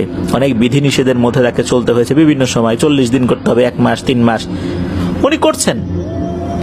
পরিবার থেকেও এই বিষয়ে সতর্ক, এই বিষয়গুলো মেনে যাতে উনি চলতে পারেন, তারাও এই বিষয়ে সহযোগিতা করেন, কিন্তু না, কোনো উন্নয়ন হয় না, কোনো উন্নতি হয় না ওনার এইসব বিষয়ের। শারীরিক দুর্বলতা, মেজাজ খিটখিটে থাকা, কারোর সাথে মিশতে না পারা, এই বিষয়গুলো কোনোভাবেই বাদ দেয়া যাচ্ছিল না, চলছিল এভাবেই। কিন্তু এভাবে একটা মানুষের জীবন কি চলতে পারে? তারপরেও কিন্তু চলছিল।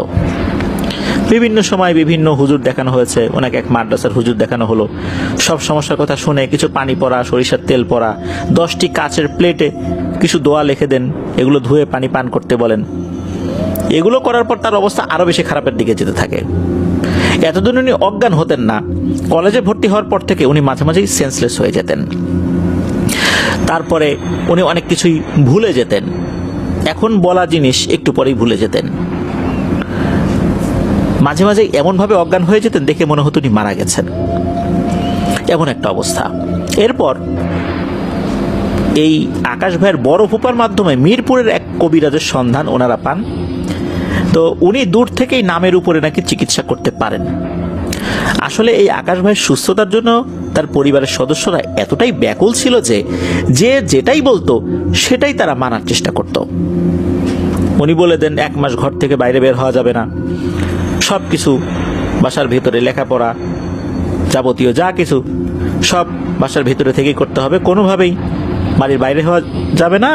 বাড়ির বাইরে বের তো হবেই না, যদি খুব একান্তই প্রয়োজন হয় বাড়ির ছাদে যাওয়া যেতে পারে সূর্যের আলো লাগানোর জন্য, এছাড়া না।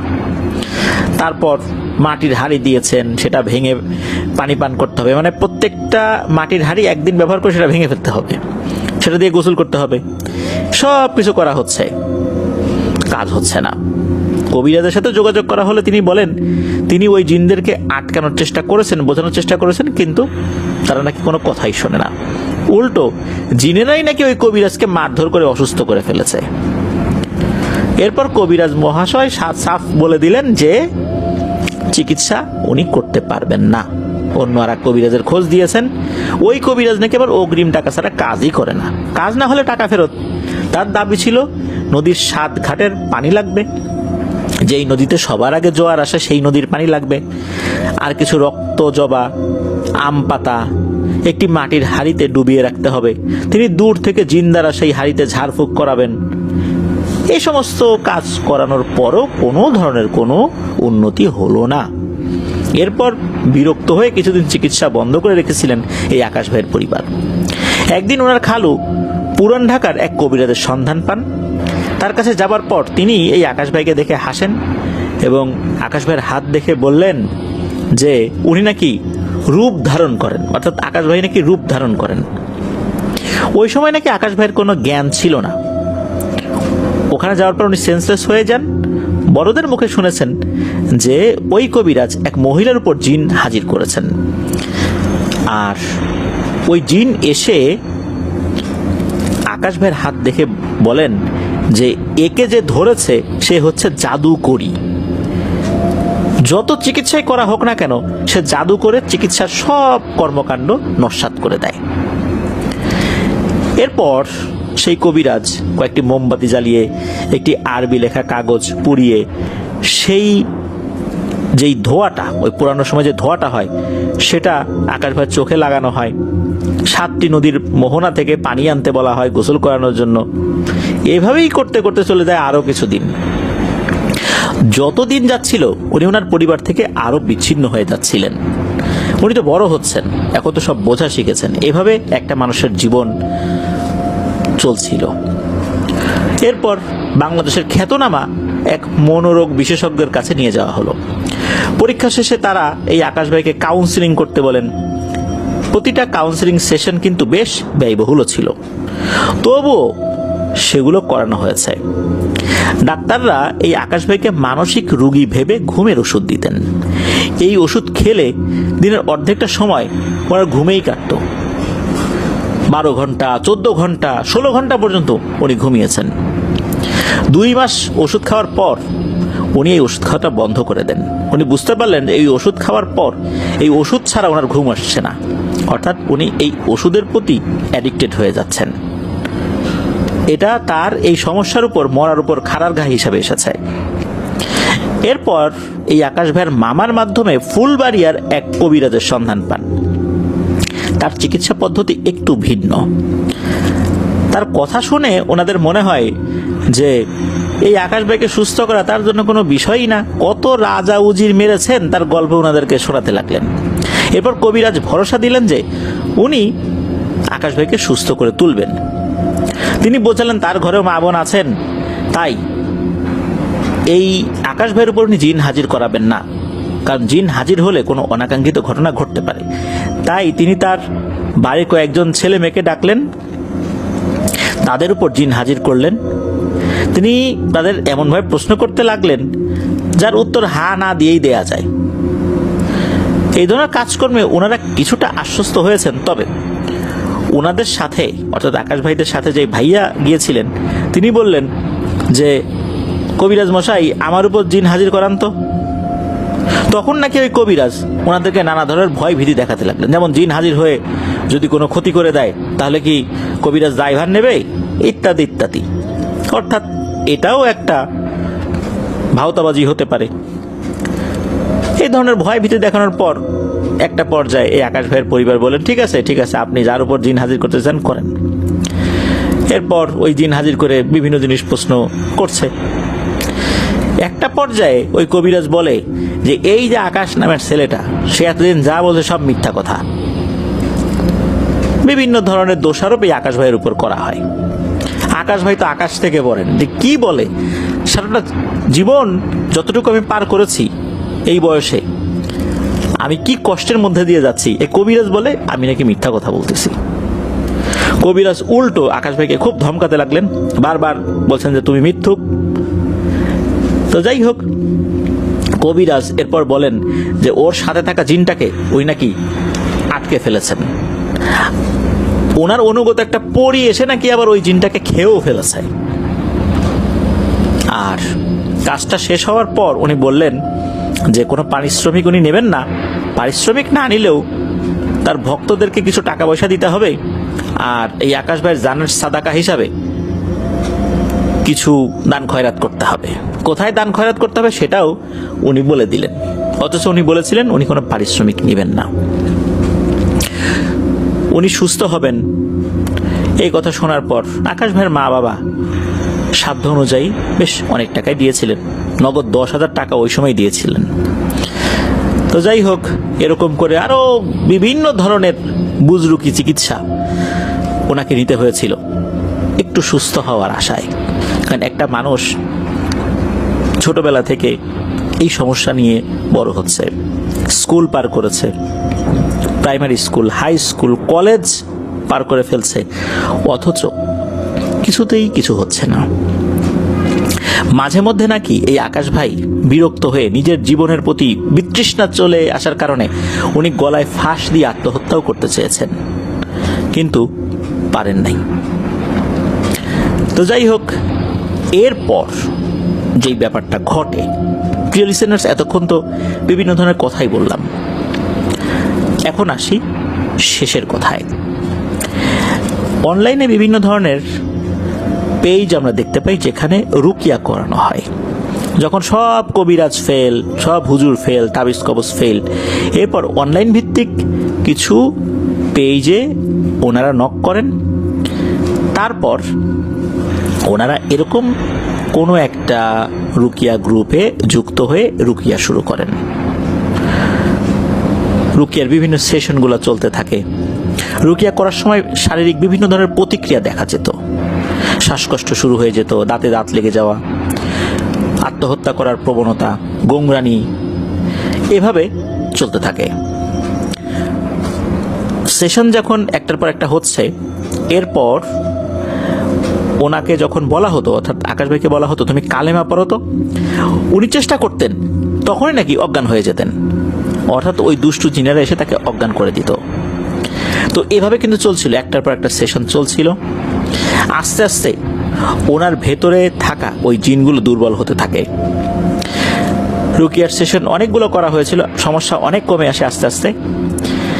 এরপর আবার উনি স্বাভাবিক জীবনে ফেরত আসতে শুরু করলেন। এই আকাশ ভাই কিন্তু নামাজ রোজা করতে পারতেন না, প্রবল ইচ্ছা থাকা সত্ত্বেও ওই নামাজ পড়তে পারতেন না। নামাজে দাঁড়ালে সব ভুলে যেতেন, কয়টা সেজদা করলেন ভুলে যেতেন, কয় রাকাত নামাজ পড়লেন সেটা ভুলে যেতেন। নামাজের ভিতরে একসময় বিরক্ত হয়ে বিতৃষ্ণা চলে এসে নামাজ ছেড়ে দিতেন। রোজা করতে পারতেন না, রোজা রাখলেও এমন ক্ষুধা লাগতো বা ভুলে খাবার খেয়ে ফেলতেন, ইচ্ছা করেও খাবার খেয়ে ফেলতেন, মানে এমন ভয়ঙ্কর ক্ষুধা মনে হতো উনি মারা যাবেন। তো এইভাবেই জীবনের অনেকগুলো বছর উনি পার করে ফেলেছেন। আল্লাহর রহমতে শরিয়া সম্মত রুকিয়া নেয়ার পর উনি স্বাভাবিক জীবনে ফেরত আসতে থাকেন। বিগত 4 বছর, অর্থাৎ 2022, 23, 24, 25, এই 25 সাল চলছে। 2021 সালের শেষ দিক থেকে আলহামদুলিল্লাহ উনি একদম স্বাভাবিক জীবনযাপন করছেন।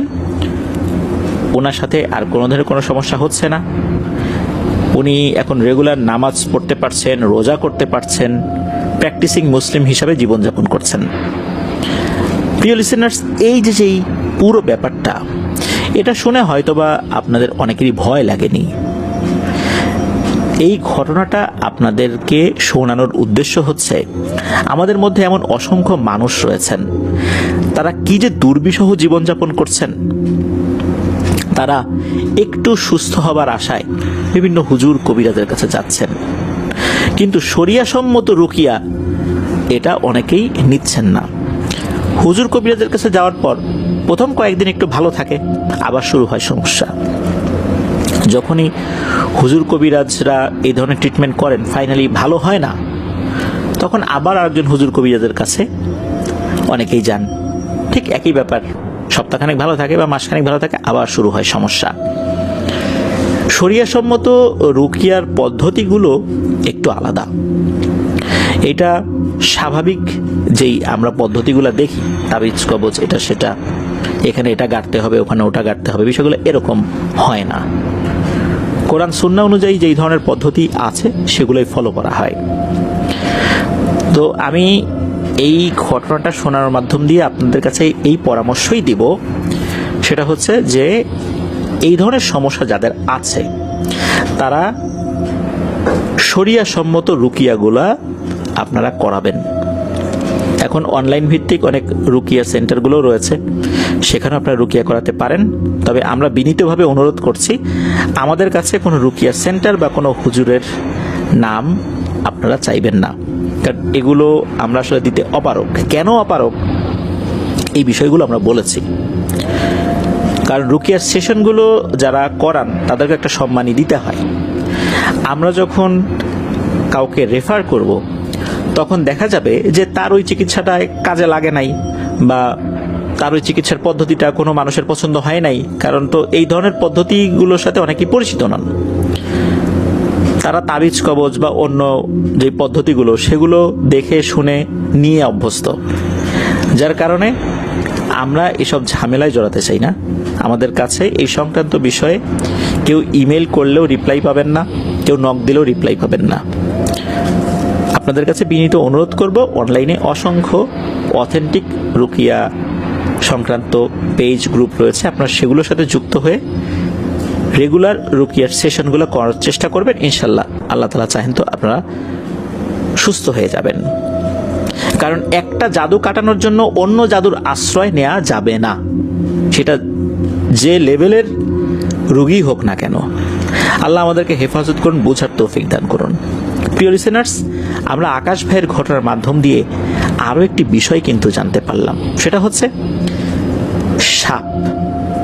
সাপ হত্যা করতে হবে, তবে বিশেষ কিছু ক্ষেত্রগুলোতে যদি মনে হয় এইখানে তো সাপ আসার কথা না, তারপর রাতের বেলা বা এই ধরনের কিছু সময়গুলোতে সাপ হত্যার ক্ষেত্রে অবশ্যই আমাদের বলা উচিত যে তুমি যদি জিন হয়ে থাকো চলে যাও। 3 বার বলার পরও যদি না যায়, বুঝে নিতে হবে এটা জিন নয়, এটা আসলেই সাপ। তখন ওই সাপের উপর শক্তি প্রয়োগ করা যেতে পারে। প্রিয় লিসেনার্স, এই ঘটনা থেকে আমরা দেখলাম যে মায়ের একটা ভুলের কারণে সন্তানের জীবন কি ভয়ঙ্কর রকমের দুর্বিষহ হয়ে গিয়েছিল। যারা এই ধরনের সমস্যায় পড়ে যান তারা জানেন জীবনটা কতটা কঠিন। আল্লাহ আমাদেরকে বিপদ আপদ থেকে হেফাজত করুন। ধন্যবাদ প্রিয় লিসেনার্স, যারা আমাদের সাথে যুক্ত হয়ে আজকের এপিসোডটি শুনলেন। ধন্যবাদ জানাচ্ছি তাদেরকে যারা ঘটনা পাঠিয়ে আমাদের এবারের এপিসোডটি সফল করেছেন। মহান আল্লাহ সুবহানাহু ওয়া তাআলার কাছে আমরা দোয়া করি যেন আল্লাহ তাআলা আমাদের এই পথ চলাকে আরো অনেক দীর্ঘ করেন। আমরা সত্য ভয়ের ঘটনার মাধ্যম দিয়ে যেন সত্য ভয়ের ঘটনার যে আনন্দ রয়েছে, ভৌতিক আনন্দ, সেটা আপনাদেরকে দিতে পারি। আর শুধু ভৌতিক আনন্দ দেওয়াটাই আমাদের উদ্দেশ্য নয়, আমাদের আরো একটি উদ্দেশ্য রয়েছে, যে কিছু মেসেজ আপনাদের কাছে পৌঁছে দেয়া। আজকের এপিসোড থেকে বিদায় নিচ্ছি প্রিয় লিসেনার্স। আগামীকাল আমাদের ফ্রাইডে স্পেশাল এপিসোড শোনার আমন্ত্রণ জানিয়ে আজকের এপিসোডের সমাপ্তি ঘোষণা করছি। সবাই ভালো থাকবেন, সুস্থ থাকবেন, আমার জন্য দোয়া করবেন, আমার পরিবারের জন্য দোয়া করবেন, আপনাদের জন্য দোয়া রইল, আপনাদের পরিবারের প্রত্যেকের জন্য দোয়া রইল। মহান আল্লাহ সুবহানাহু ওয়া তাআলা আমাদেরকে ভালো রাখুন, সুস্থ রাখুন, নিরাপদে রাখুন, আফনান দহর ওয়ার্ল্ডের সাথে রাখুন। আসসালামু আলাইকুম।